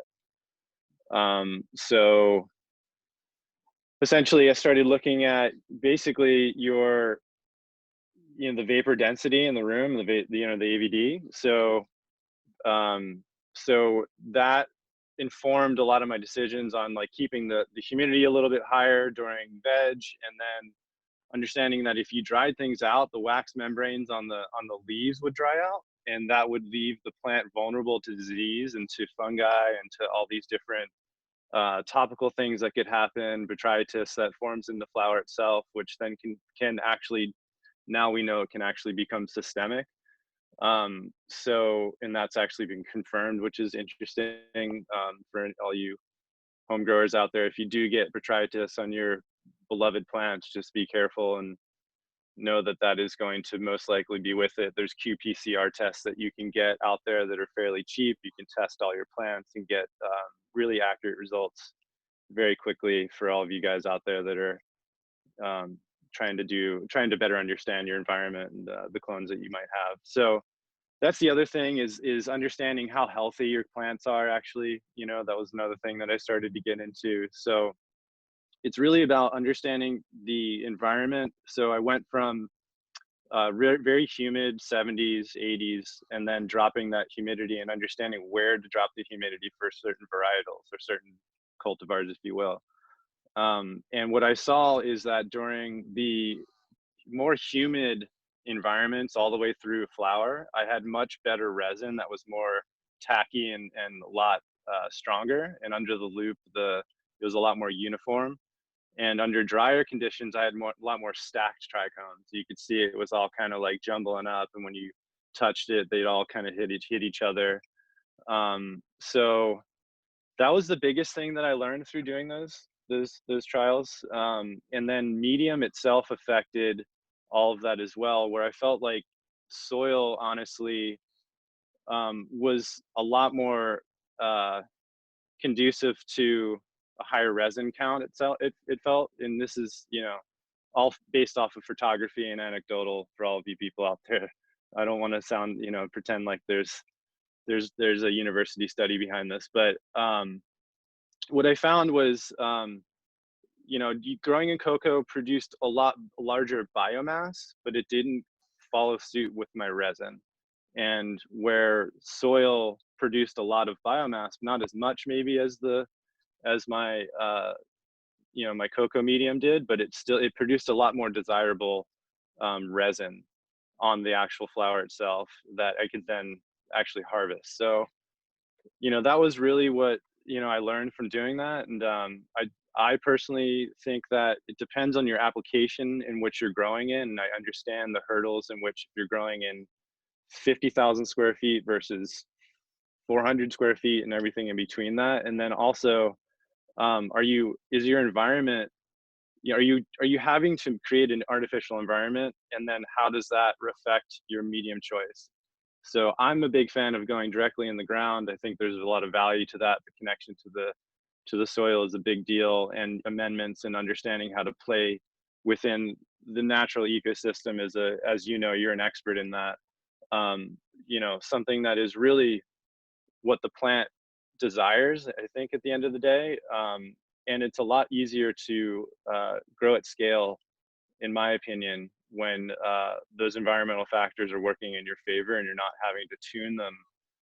And then an HVAC system may break, but it all depends on what your application is, So indoor can be great, outdoor can be great. But you've got to have the understanding of your environment. Your cultivars that you're putting in that set environment are also very important, and then your inputs for that set environment. And the terpene levels? So terpene levels, they honestly, I think for me, terpene levels are higher in a greenhouse setting than they are in an indoor setting for me. However, but medium to medium, I see very little difference unless from soil to cocoa. But if I go to rock wool, for some reason, it feels a bit less in terms of the lab results. Basically, the lab results tell that story. So, and I really let that stuff drive. I don't try to have too much of an opinion other than trying to search for the answer, if that makes sense. Yeah, that's super awesome. Good. Thanks for that. Yeah. What do you think about shade grown? Anyone considering shade grown cannabis even for the aspect of hash even, or terpene influence on the hash, where, seemingly like the worms are more alive, the compost deadfall from the trees and stack up for humus is more active underneath shade line, tree layer, especially exposing itself to the right exposure from east to west facing south and bleed in of sunlight, perhaps, like very location based shade grown for hash production. I think you can grow really high quality in shade, but your yield will be significantly less. Yeah, I agree with that. Yeah. We did side-by-side depots last year, and shade tarped one, and we didn't shade tarp the one right next to it. And both of them had tropical truffle in it. And the yield was less, not significant though. It was within a couple pounds in the big picture. But the terpene was far better in the shade tarp, far better. It was notably different. You could literally put 2 buds from each on a table and see the difference too in the colors. It was a little bit less speed up, but when in the way that they hashed out, they both bled about the same for yield as far as that went, but the terpene was higher in the shade tarp. Yeah. That's been our experience too, going to farms, different places, is that if you have like Paul in your area, where it gets scorching hot, Southern Oregon, 110 all summer long, it feels like, there's a lot of automatic greenhouses that have shade cloths that come for even 2 to 3 hours in the middle of the afternoon. That's in an automatic setting and stuff. So, I personally, I would never use any shade cloth up here because I barely have any sun, it feels like, so I'm going to take all the sun I can get, but I think it really matters on your environment. I wonder in Maine, how exposed you are to where you would necessarily really need that. But if what Paul's saying, I would go for the shade cloth in an exposed area if it gave me better terpenes, because ultimately we do it for the terps as well as the medicinal qualities. It'd be nice to see that experiment that Paul did in some different regions, that's for sure. Definitely. Yeah, Central America even. We're hot and dry where we're 106, 107 for multiple weeks. So, I know cooling it down, they definitely looked happier in that environment. Definitely preserved terpenes, it sounds like. So that's great. So many. I think it. Go ahead. I think it probably helps, blocks the soil too, keeps the soil more moist and more active. I would imagine the roots are a lot happier too. And hey, Paul, you've been doing a lot of more natural farming practices on the farm, and really adding even more attention to your beds and doing a lot of that work. And I was wondering, are you noticing a difference in your vegetative growth this year? And yeah, just go ahead. No, I'm sorry. Absolutely. It's exciting. Not only the stalks thicker and everything that we've got, but the smell of the dirt has really changed. And, everywhere you dig in, we've got earthworms, we've got life, we've got activity. Really doing a lot with, we're playing with the IMOs, this beginning of the season into last season. And I can't believe how quickly things have been making a difference. It's exciting. It's fun to watch. Hey, I have a question. So is there any inputs that anyone's been using in terms of cover crop that they're finding that are exciting that they haven't used before this year? Is there anyone that's maybe Josh, you can speak on some of this, but I use the same things over and over. Is there anything new that anyone's been exploring or kind of playing around with in terms of cover crop and I think it really depends. I could let Logan and Dave answer as well. Our 2 cents is up in this northern area, the winter rye has been an amazing friend to us this year. And I know the Sudanese sorghum grass is an incredible biomass, and it also, in an indoor setting, the cover crop does a little different things, but in a greenhouse or an environment outdoors where you don't have ganja growing, the cover crop can keep mycorrhizal fungi growing, and Sudanese sorghum grass is one of the best, hosts for mycorrhizal fungi. So part of the cover crops, thing is the stomata eats the air and farms the air, right. putting it into the roots. And then the other thing is the fact that it's, the green manure. So I feel like having clover, it can be really good, but at times it can also get the powdery mildew can come in on it. So I think it matters. So we mulch is life for us. So right now we just got done putting all of our winter rye down, and it's incredible how much in our case, this winter rye grows up to be incredible grass, and it's just so easy to pull up. And when you see the roots on it, they're just white and supple. They just look so incredible. And you just realize, oh man, you don't really need to bring anything in when you have a really healthy cover crop, but you can't really do heavy mulch and cover crop so well.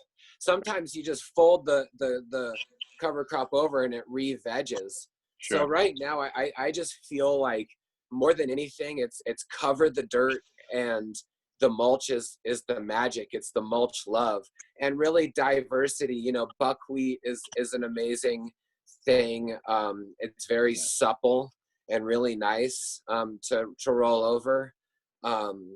Those are some that come to mind. Dave or Logan, anyone else have any thoughts on that? Yeah, man. I use straw, local straw from the hay. We've I'm sorry, you go on. I'll wait till you're done. Hello? Can you guys hear me? I can hear you. It's all you, man. Sorry. Okay, cool. Yeah, go for it.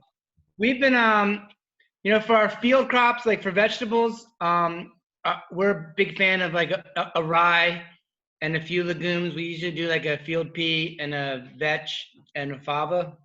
And like Josh was saying, the grasses, kind of help build up the organic matter, but they really work well together.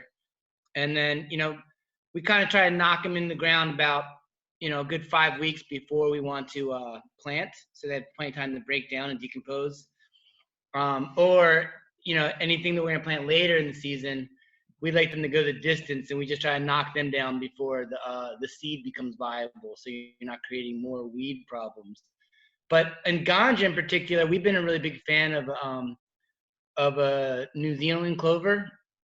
It's a white clover, and it's really similar to Dutch clover. But the reason we like it, that variety in particular, is it generally only grows to be about a foot tall, and it can handle foot traffic, and it's drought tolerant. So to get it into your aisles, like, because we're just growing in hoop houses in native soil, but to plant it into your aisles after your plants are established, it kind of creates a natural mat. So your buds don't get all dusty and dirt on them, but then it also creates a lot of habitat for beneficials and stuff. And we find that if you let it, we usually plant it on our second round, like our July rounds, after the plants are big enough to not get choked out. But if you let the white clover in particular go to flower before you turn it in the following season, the spike in nitrogen is Richter. It's really impressive how much nitrogen you get off of that. Just a little low-lying hedge of the white clover. So that's been. So you really let it go to flower? We let it go to flower. Yeah, as much as we can, we let it go to flower. But sometimes if we have to get into a hoop house and plant before it flowers, so be it. But generally, that's the goal. So, it'll. Okay. We'll harvest late September, October, and then the following April, May is when it starts to flower. Okay. Cool. Thank you. It's a good tip right there. I would say that it's really good to have growing cover crop during the vegetative cycle and into the beginning part of the flower cycle. And then it's really good to drop that vegetation into a mulch towards the end of the flower cycle, so that it's really kind of capping off the top of the soil and keeping the moisture in, and it's not creating any stagnant air. And then right as you're harvesting, maybe a week or a few days before you harvest, you could reapply more cover crop seed to where it's growing, just starting to grow as you're harvesting. And then that would kind of get you right back into your vegetative cycle. So if you're indoors, or if you're in a light dep, or you're in a place where you could kind of put another thing in there, then you'd have the cover crop growing, which would keep the mycorrhizal fungi and everything in there, the rhizosphere happening, and then the new plants to go in and eat the old roots. Are you Super using beans to fix nitrogen in your cover crops? We use fava beans as one of the beans we grow for nitrogen. Yep. Yeah. It just cuts down your fertilizer cost. Yeah, I mean, we definitely see our organic matter levels rise from year to year, and where we are on top of our game with cover cropping, the nitrogen levels will increase from year to year. We are we got a ton of rain here in Oregon, so a lot of that washes out. But in the hoop houses in particular, we really the nitrogen levels they build every year, because you don't get that. Yeah, because cannabis takes a huge amount of cannabis. Cannabis will absolutely deplete nitrogen from soil if you brought it up in the same spot.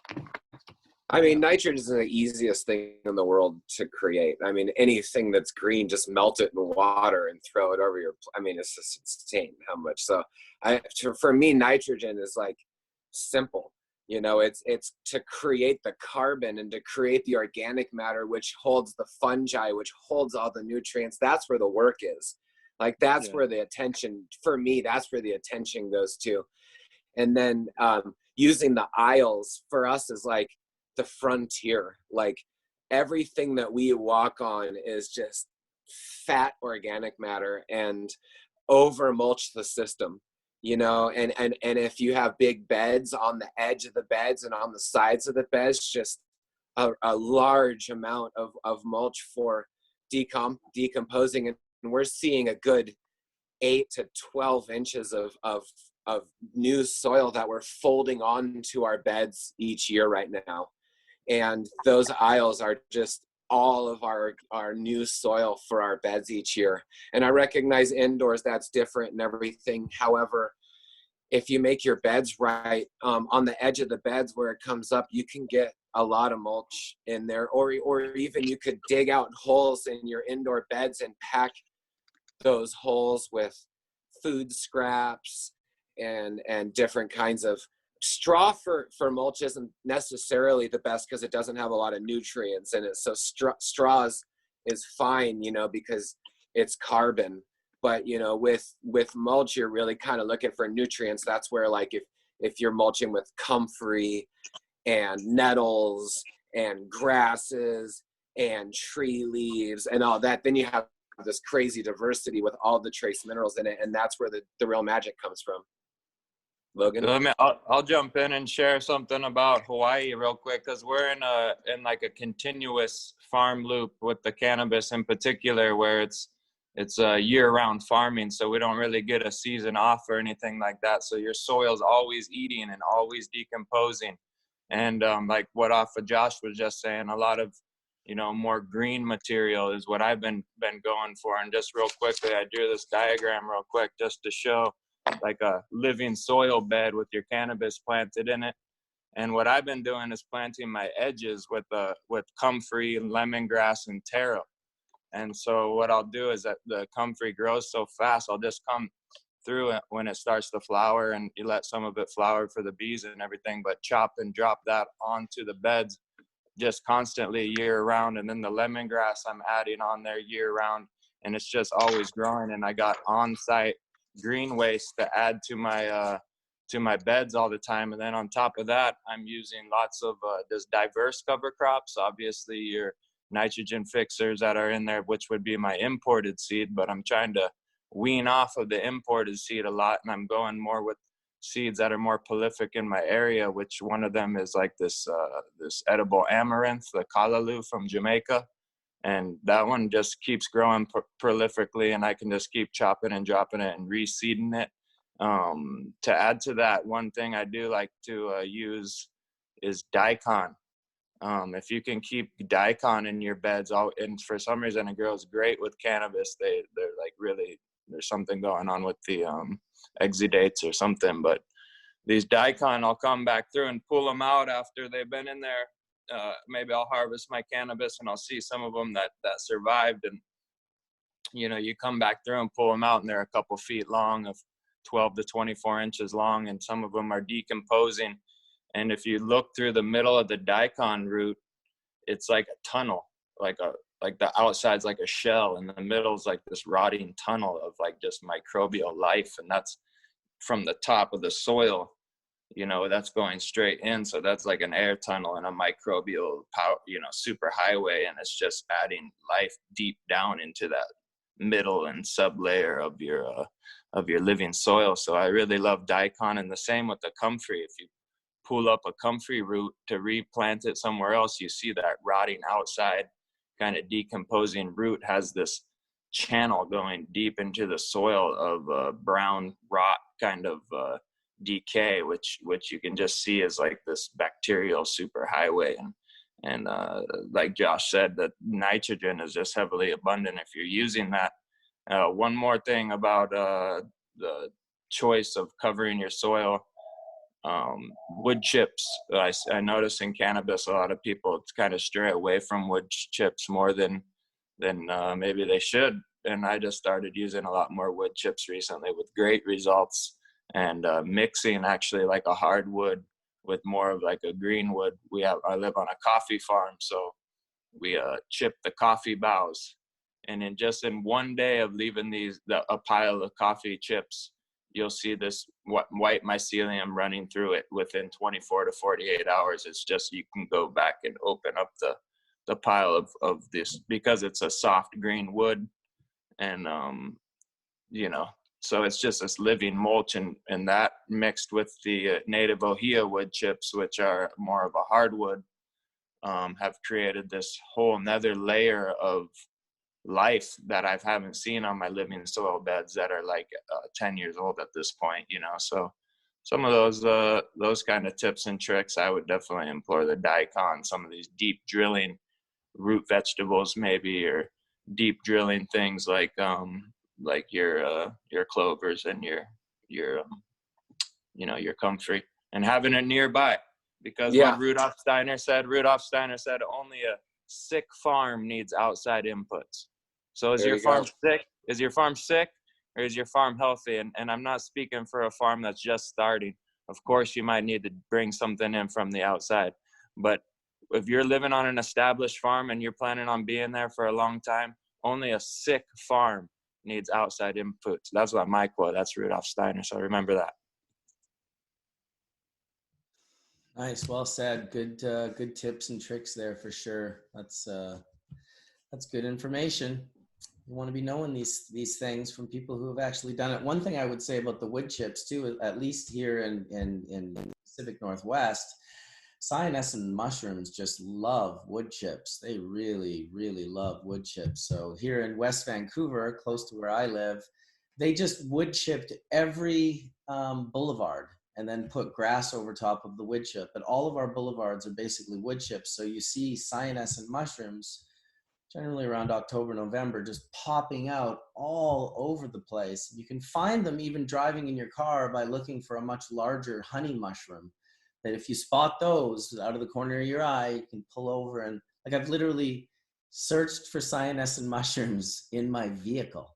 Like, how ridiculous is that? Every other time I've had to, and you can see them in Vancouver as well, but there's Semillonseata Liberty Caps. If you go towards the Vancouver airport, on the right, there's this big field of grass. During those months in particular, you'll see people walking with golf clubs.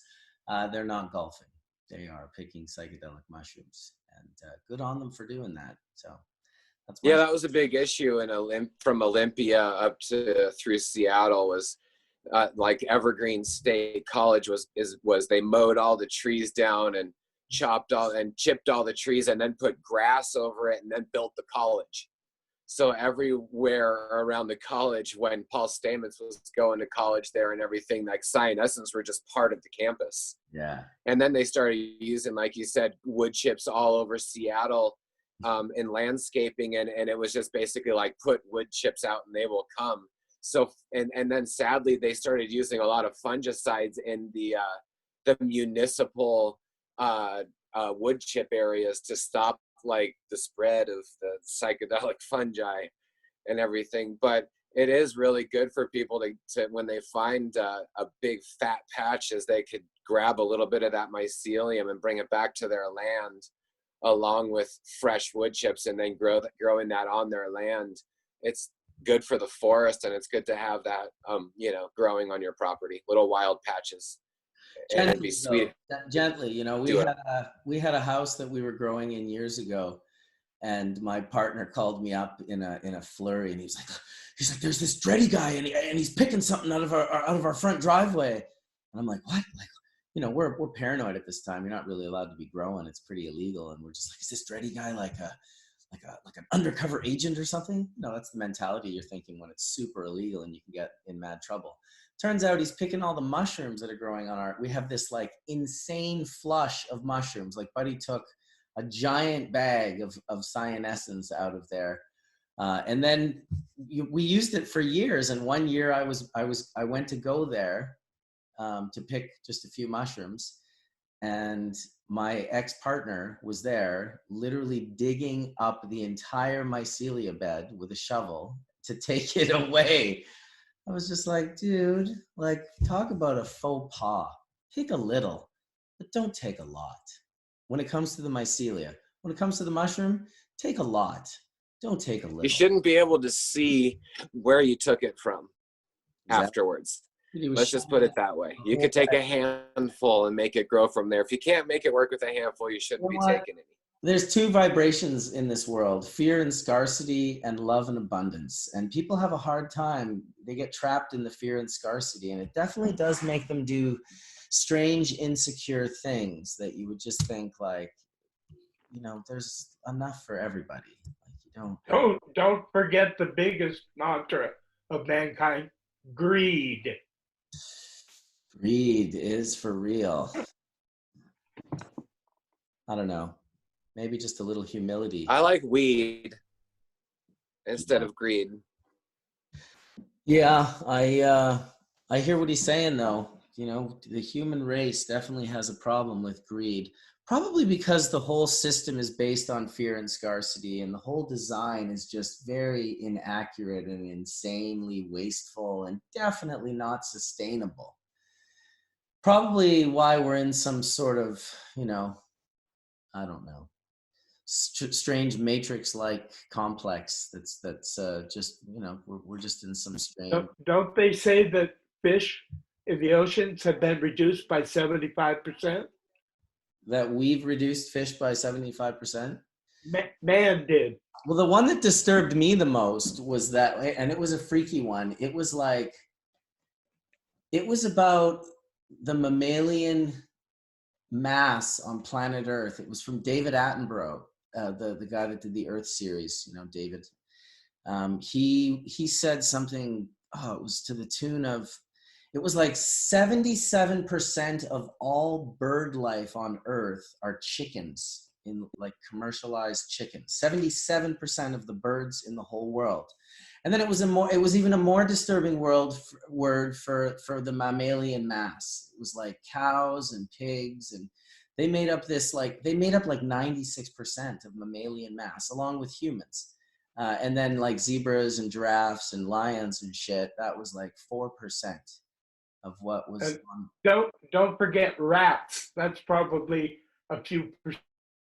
Yeah, exactly. They probably make up half the percent of all the 4%. Anyway, it was kind of depressing in a way of thinking about it. I thought, well, we could probably do better than that. Like I'm pretty sure we can do better than that. We just need to let go of some of these old systems and come up with some very new ones.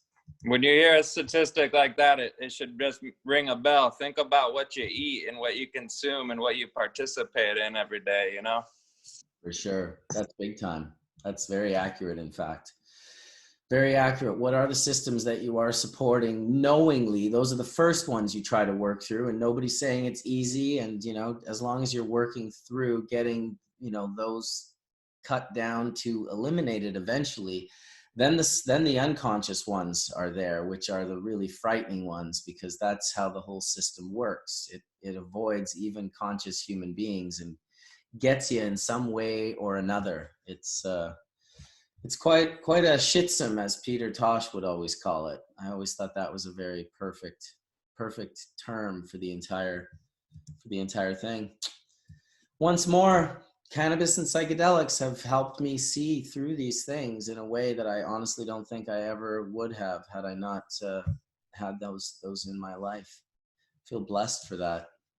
Everyone else was abusing alcohol when they were younger and my age. And a dab fell out. Kobe. Right into the bowl.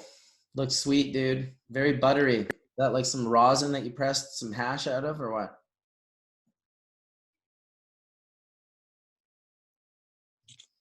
Yeah, man. Sorry about that. You talking to me? That's whole plant fresh frozen.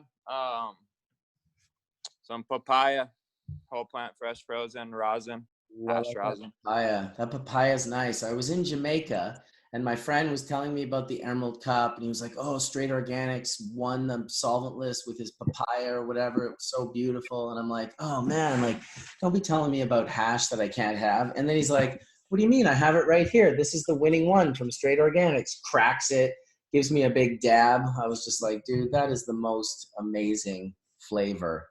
That whatever papaya cut he has tastes so good.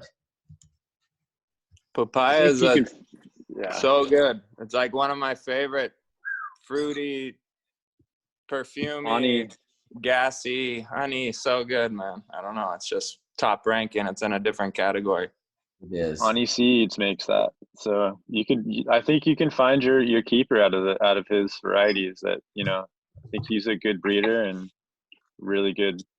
Tropicana Cookies is another good one from him. Beautiful You stuff. grow real papayas in Hawaii? Yeah, we grow many varieties of papayas. We do a lot of these. Do you have much trouble with fruit flies? When we were growing them in Kauai, we had to keep them inside of screened greenhouses because papaya, the fruit flies hit every single papaya if they weren't protected. No, not the papayas and the fruit flies aren't an issue. It's this ring spot virus that's out here, that's floating around on the island. It's some kind of, I don't know, I bet it's man-made, you know what I mean? But what spreads ring spot? Do you know the insect vector? I don't know the vector myself, no, but that's the reason why they created the GMO papaya, which is like the main one they grow on the east side of the island. 90% of what they grow in Hawaii is GMO papayas, correct? Right. That's true. And that's due to the ring spot virus.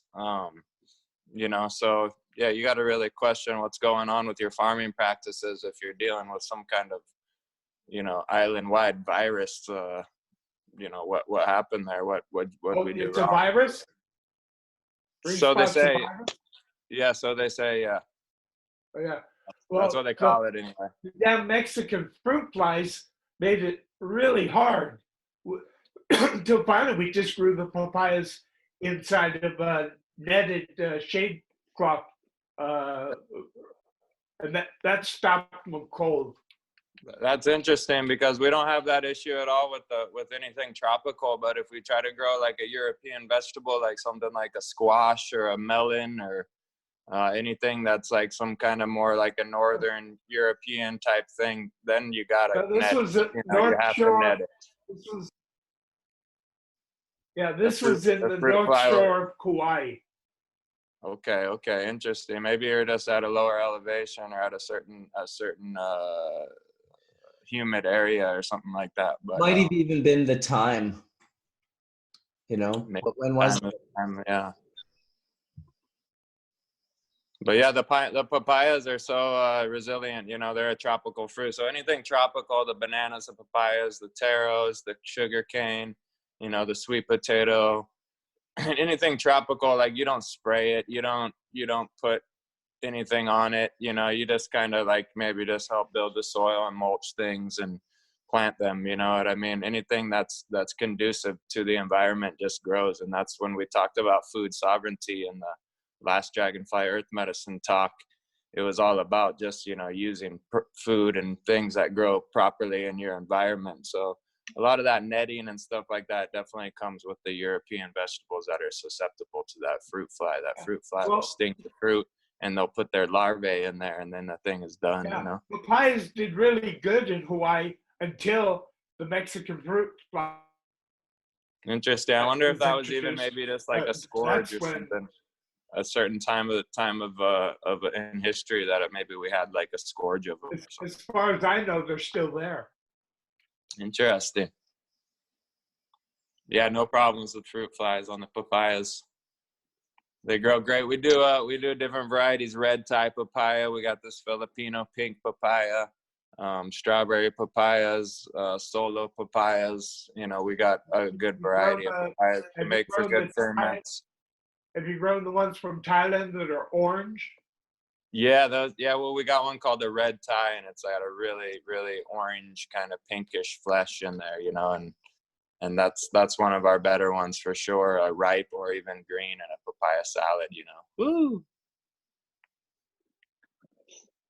Any pineapples down there? Well, that's what actually my main fruit is, or actually my main thing I bring to market would be my white pineapples, and we do anywhere from 2,000 to 5,000 pounds a year.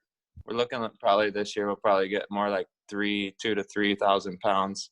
But yeah, the white pineapple, man, it's this strain called Sugarloaf, and the thing is so terpy and tasty and sweet, and yeah, we're kind of known for that, and you know, we love it. It's like the crown fruit, the king's fruit. And, you grow any pineapple ganja varietals out there? So I have one that I call the white pineapple, really? in spirit of the white pineapples on the farm, and it's one of my really good hash strains as well, to tell you the truth, and it puts off this really you know, floral, fruity, terpy hash that is really sought after too. Is it pretty obvious that you're using your white pineapple fruit juice on your white pineapple ganja varieties? I definitely do a few ferments and FPJs, but Master Cho said that the pineapple's a little acidic for the FPJ, so I don't use too much on the ganja patch, but I have for sure in the past. Maybe I'll dose those pineapples in particular. Maybe just around the edges or something, so the roots can kind of take a minute to break it down. Yeah, no, I'm not scared of nothing nowadays, man. Doing the natural farming for so long, man, you just learn that soil really can eat a lot, unless you're just really blowing it, you know what I mean? If you got a nice living soil that's just really respirating and really just vibing out, you can't really do too much wrong to it unless you're buying a bunch of imported weird things or something, but you know, Are you on the wet side or the dry side of the island? We're over here on the Kona side, so luckily we're on the dry side, even though we've gotten, what is it now, I think 30 days of rain straight. We're coming onto the rainy street season, so the cannabis definitely is not loving that at all. So it's the tropics and it's rainy, so it's kind of like that double dose. You almost have to grow the tropical land racy varieties during the wet season. That's what I wanted to get into. When you guys were talking about, I think Colin was talking about just the different, climates and how they are affecting the terpenes and the waxiness of the hash. That got me thinking while you guys were talking was, has anybody ever thought of this or done these experiments where it would be like you take an Afghani hash strain and you grow it in a, I mean, if you had a controlled greenhouse, you make it a dry desert environment and you try to mimic that Afghani kind of high mountain desert climate. Or if you had a tropical land racy strain, you try to up the humidity and try to kind of mimic the nature, because in natural farming, what we're doing, like the main teaching is mimic nature and bring nature into your system. So what if you actually went down to the genetics of where your plant came from on the planet and mimic that nature in a controlled environment? I mean, I don't do that. I grow in greenhouses outdoor and I love it, but maybe you grew an Afghani hash strain in a high desert mountain climate mimicked in your system. What do you guys think about that? I think that goes back to the whole idea of terroir and Appalachia. I think Sam has the most experience in all of us in all of this. I'd love to hear your thoughts, Sam. Well, the one thing I could say is that widely varieties from Afghanistan, Pakistan, and the surrounding area, which were developed for hashish, they have no natural resistance to botrytis and mildew and these kinds of problems. So it can be a real problem to grow them in a wet, humid environment like in the North Shore of Kauai or any place else where it's really, they just don't have resistance. Whereas varieties from Thailand or Colombia, those places, those are from hot, moist, tropical environments. And if they didn't have resistance, they wouldn't exist anymore. They'd be gone. Right. I guess my question is more just for you guys that have a way to control your environment, and just for the purpose of talking hash production in general, would you be able to tease your climate to better match the genetics? You know, that's kind of where I'm going with it. I think Colin understood what I was saying. Yeah, of course you can do that, of course, but there's a couple problems. Is number one, most widely varieties, indicas, or what people call them, they don't really have the terpenes. They got lots of THC. I can't criticize them for that. They got lots of resin, but they don't have the terpenes the way that ganja smokers have conserved and preserved and created varieties like Thailand, Colombia, et cetera, that are really, I mean, no matter how much THC you have, without the right terpenes, it doesn't cut it. You need the terpenes. That's all I'm saying. Yeah, I agree with Sam 100%. And to answer the question of the environmental stuff, I for the hybrids that I grow, absolutely everything's kind of catered to that for resin production. When I'm growing a variety, it's all about how I'm catering to that variety or group of varieties, and I try to group things together that are kind of related to one another based on region. And I do look at where those varieties come from a progeny standpoint to make sure that if I'm putting Motor Breath 15 in there with Sour D and ChemDog D, they're all going to play nice with my feeding, and I don't have to do too much work. So I try to keep things, I try to think like that in terms of what my end goal is, because it's all about hash for what I'm producing. I understand exactly, and I can give you a good example. I had a greenhouse where I was doing trialing of imported seeds from Afghanistan year after year after year. And so one year I had a couple thousand of them growing in there, but I had also grown a few original haze plants in the middle of the greenhouse in between the rows of Afghan plants. 90% of the Afghan plants got mildew. I mean, it was this one year, it was really, really bad, both the environmental conditions and the seed variety itself. But I had haze growing in the middle of these. I had a darkening system, so they were flowering along with the Afghans. The Afghans were more flowered along, but the haze didn't have one spot of mildew on it, none of them.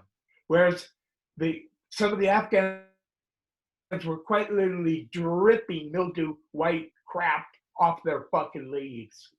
I mean, you can't fight Mother Nature, and if you want to use Afghan varieties, then you better breed it in such a way that none of those non-resistant varieties, genes for botrytis and mildew are in them, because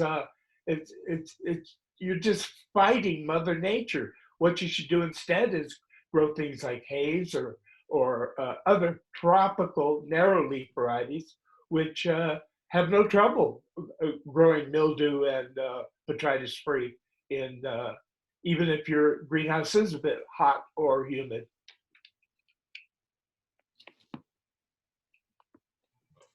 I agree. Brian, I have a question for you. Yeah. What varieties are you growing up there that are dealing with all that we have to deal with on the East Coast? When hurricane season starts to kick up and the storms start to come. Well, I'm kind of following what Sam is saying for a while now with selecting the right cultivars that do well according to the climate here. But when I was even in Northern California, I didn't have the greatest exposure, so I had to deal with mold and botrytis and mildew. And I've had some genetics carry over, like I mentioned last time, some strawberry fields, which is a strawberry banana tangy from Crockett. That I crossed to my angel food cake, which is kind of a deep poly strain, very poly hybrid strain I made. And then I've carried over to here with that one that's done very well. I've made variations from strawberry angel food now into strawberry Angela, which is a strawberry angel food by Testarossa. So I'm having great results outside with that cross into the Testarossa. It's a Skittles, Magnum Opus Skittles. So what I'm seeing and even sensing in the terpene profile on the strawberry angel food, particular cross to Testarossa I call strawberry Angela, that pheno is a reminder of the grapey Royal Kush kind of Magnum Opus thing, but I'm just getting great health results with that type. 24 karat, I have one outside right now that's a beast and super healthy. I actually find that the sativa, equatorial sativa input just is what we kind of need here, even in Maine. So it's interesting, but it has to be absolutely the right phenotype that's been selected. And that just basically takes letting it run. Like even out here, I'm year 3 selecting, and I've got about 3 chosen types that I go back to after 3 years. A sour banana sherbet, that's just amazing, comes off early into late September on its own, full sun.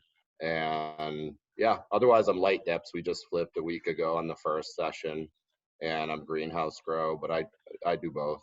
And it's about the cultivar, about finding that one. And I agree, and that will shine for you indoor, greenhouse, outside, even from into different regions, I believe. Got to put in the work.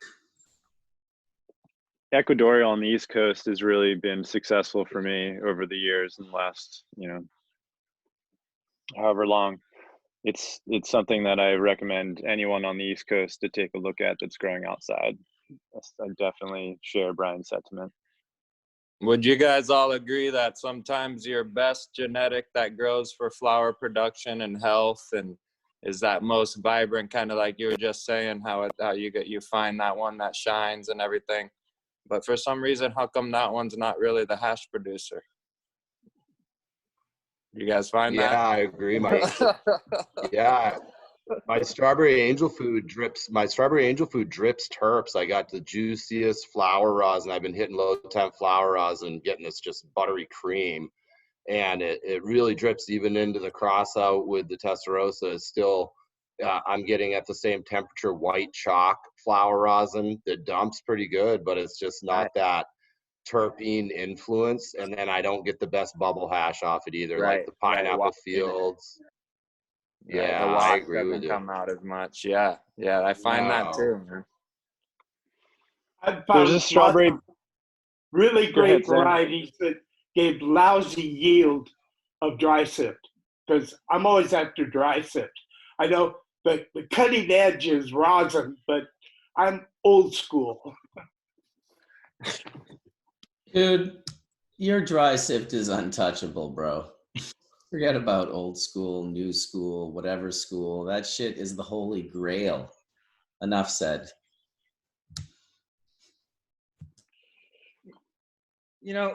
One thing that to kind of circle back to what Logan was talking about, and some of you guys might do this as well, but we don't try to create I guess what you were asking about specifically is any of us try to create an environment for specific cultivars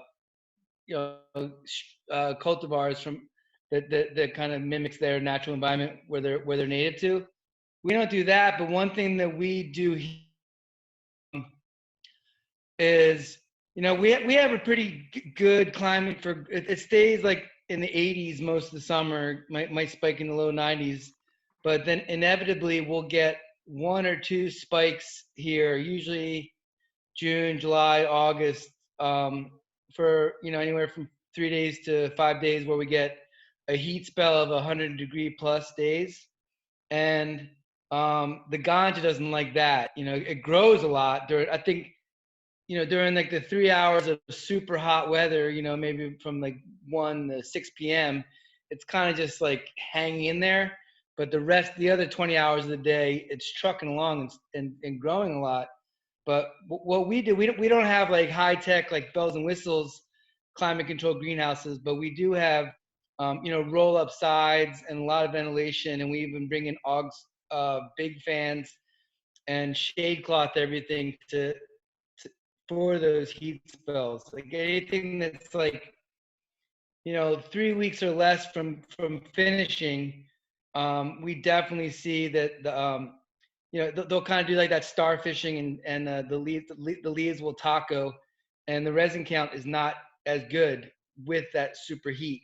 So the shade cloth really, we try to have enough shade cloth on hand so that that we can sort of beat the heat with all those houses and cool it down a good 15-20 degrees in the house from outside. But one technique we do here that works really good, because we have almost 3.5 acres in hoop houses between our ganja and our vegetable crops.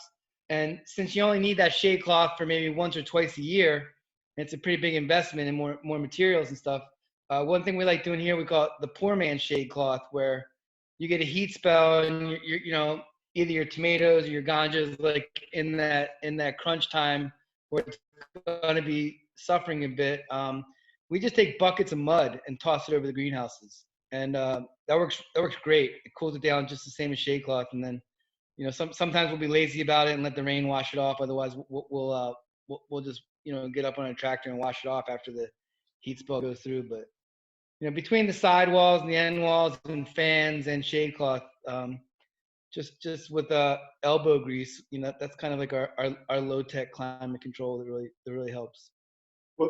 What I used in the Netherlands was an organic white chalk-like material that you sprayed on the outside of the glass house, because I had a greenhouse that was about 20 feet tall, and it was about an acre under glass. And every May or early May, I would spray it. And it was the kind that after a couple of really good hard rains, it would start to wash off. And so by the end of the year, it was pretty much gone. And I'd spray it every year. And that would knock the internal temperature down at least 10 degrees. And I never saw any negative effects in yield, quality. In fact, I find cannabis, like all of you agree, if it's grown too hot, veg, maybe it can take it. But flowering it is not good for flowering cannabis, excess heat. Sam, I have a question. Then how the hell did that bubble that was made in Jamaica back in the day when we were there together, that was just beautiful, big, clear domes? Remember the Docta? He grew it. I remember. Dude, how? Because I was always thinking about that. I'm like, it was so insanely hot up on the top of that little mountain where he was growing that shit. And it was like the sun, it was just always like melting the resin glands off of it. I just thought, I was like, I don't know how you could have, like, how the hell does he have that many? Does everybody else hear him? What's that? Oh, no, you broke up and the connection went bad for a minute. Oh, sorry about that. I just wondered how you could grow such great herb in Jamaica in the insanely intense heat, like nonstop from morning, noon till night, and produce. Well, what you're not comparing it to, Marcus, is what would the same cannabis have been grown if it was 10 degrees cooler? Like where I grew in Santa Cruz, we always had ocean fogs in the morning and stuff. It was so much cooler than Central California over the hills, and I tell you, the cannabis liked it.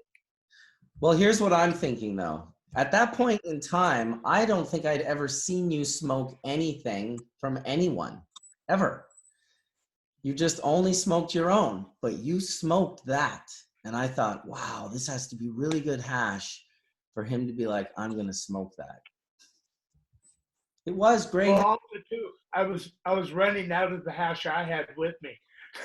It was still pretty big. That ball was still pretty big. It was absolutely excellent. And we probably had some, if not the best, some of the best smoke in Jamaica on the whole fucking island. Oh, I would go without a shadow of a doubt and say that was accurate, man, because still to this day when I go back there and I make full melt bubble from Jamaican cultivars, and then I go around mostly to the steamers. You know, I love the Chalice steamers. I've got a couple of friends that own steamer companies. Caleb is on one side of the island, and then Kevin has Steam Team Jamaica. And those things with the coals burning in the coochie. And, you know, the first time I tried to put something on top, they were kind of like, whoa, no, man, we just steam. I'm like, no, you're going to steam this, but it's going to steam a little differently. And just dropping big dabs on the coals while hitting like a really exotic sativa underneath. While at a reggae show, like in Jamaica, I'm just like, this is it for me. Like, this is the pinnacle of my life's experience. This is just good. If you haven't done it, I implore you all to do it. In fact, we should all do it together. Let's go to Jamaica, enjoy some good reggae and good food and great people and amazing culture. And the best place to listen to music in Jamaica, of course, is a yard concert. I mean, that's it. For real. In fact, the best yard, in my opinion, I was brought there by Kidis I, and it was Earl Chinna Smith's yard. He is the most musical dude on the planet. And the people who gravitate to Chinna's place is really, like, seriously an unbelievable experience. You can just see, man, Bubble man, you get the treatment over there. I'm going with you next time, brother. Yeah, dude, we'll go to the yard. I can't so, man. I'm going to Chinna's yard. What are you talking about? Or the Inn of the Yard. Inn of the Yard is another really good one. There's a couple of amazing yards in Kingston that are just next level. And it doesn't matter where you are. If you're with Kidis I, like, he is just the most incredible, awesome individual, hilarious. I could listen to him tell stories all day long. If you haven't heard of him, Google him and learn some of his music. Go on Bubble Man's World. There's Jamaican episodes where he plays Graduation from Zion. Check out the tune, Graduation from Zion. Kidis I, legendary tune, legendary artist. Big up Kidis I. Yeah, for real. I was dabbing at a Stepping High festival put on by Carlene and what is it? DJ. Oh, I don't want to get his name wrong. Anyway, great people. They put on Stepping High Festival in Negril. It's been going on for like 14 or 15 years. And one year I showed up and had a booth, and I got to judge it. And I was with Kidis the whole time, and I was sort of filming as well. And at one point he was at the booth, and he's just always looked so cool. And he just kind of leans over and takes a dab out of the fab egg. You know, he's just like 78 years old or something. He's just like, hits this huge dab, has a huge joint in his finger while he's hitting the dab.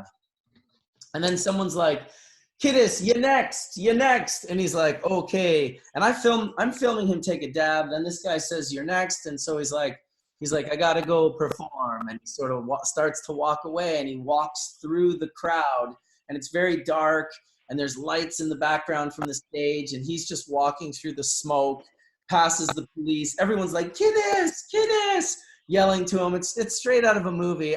You should try and find it. I think it's called Ganja Baby, because then I follow him. He walks super slow all the way to the end, backstage, up the stairs. The band quits playing. He grabs the mic and starts performing. And like Nyabinghi drummers are in the front with a bunch of cannabis plants, right, all in the front of the stage. It was so good. It was one of my all-time most favorite moments in Jamaica. It was my favorite thing I've ever filmed on my channel. And it's got like 2,000 or 3,000 hits. Like, it's absolutely, go hit that shit up and find it, because it's worth checking out. Big up Kidis for sure. You know, something I wanted to add into about you were talking about the bubble hash and that heat, you know, or that plant growing in the heat up there. Mm-hmm. I've grown, you know, a lot of years. I went and grew in different climates in NorCal, but I've grown here my whole life in Hawaii as well. And there's something going on with the equatorial region that you're growing in. And what I mean by that is, you know, obviously the tropics and the dry desert and all that, or the northern climates or whatever. But there's something about that tropic equatorial, it's something about the way the sun shines, the angles and the degrees that you're getting. And you're getting this, you know, it's, you know, obviously like Hemp Guy was talking about the different, you know, terpene profiles of the tropics. You're getting way more of this fruity floral thing going on, and then, you know, in those drier regions. But anyway, you know, I've just noticed that growing in Hawaii in particular, every cultivar that I've grown here and that I've grown in California, the ones in Hawaii express way more terpenes, way more of a, you know, and not to say anything's better or worse than anything. It's just a beautiful plant in general, but something about the tropics, you know, and that might be the answer to your question, I think, Bubble Man. Word. Look at what I found. This is Kidis taking that. There it is. At my table while he's smoking a joint. He's smoking a joint. He's like, okay, yeah, let me take my joint out of my mouth. I'll smoke the mothership real quick here. There's no sound, but you can go check it out. It's Ganja Baby, Kittisai, and the Inadiyar Drummers. And yeah, it's got like 2,000 views, man. I can't believe this video should have so many more. Oh, he's hitting the Taurus too, not the egg. My bad. This was years ago, 2015, 5 years ago.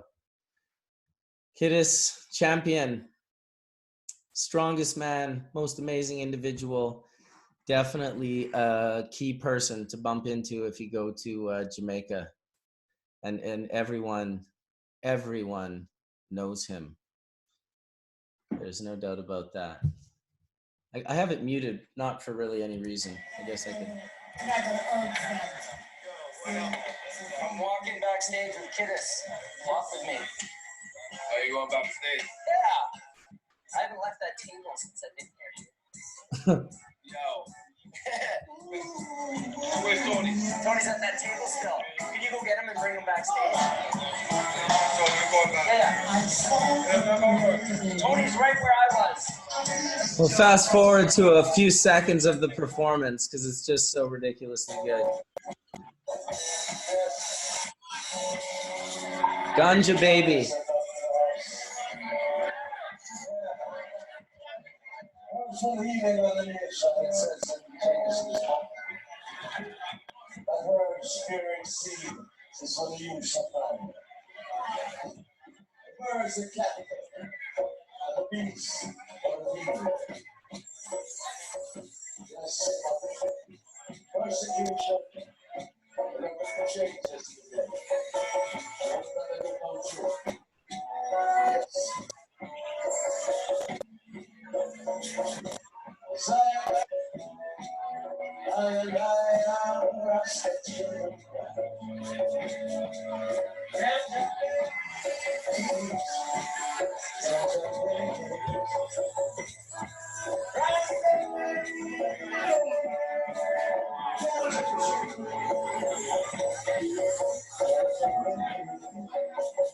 All right, I'm not going to play the whole thing, but I wanted you guys to check it out, and I got sucked into it there, but it's awesome, and I needed to share it because that's the world today. You can see talk about something, and then be like, well, I can share a few minutes of that right now. Jamaica is my all-time favorite place in the whole world to travel to, and hopefully when this whole COVID-19 thing is up, we'll be able to head out there again, spend some time on the rock.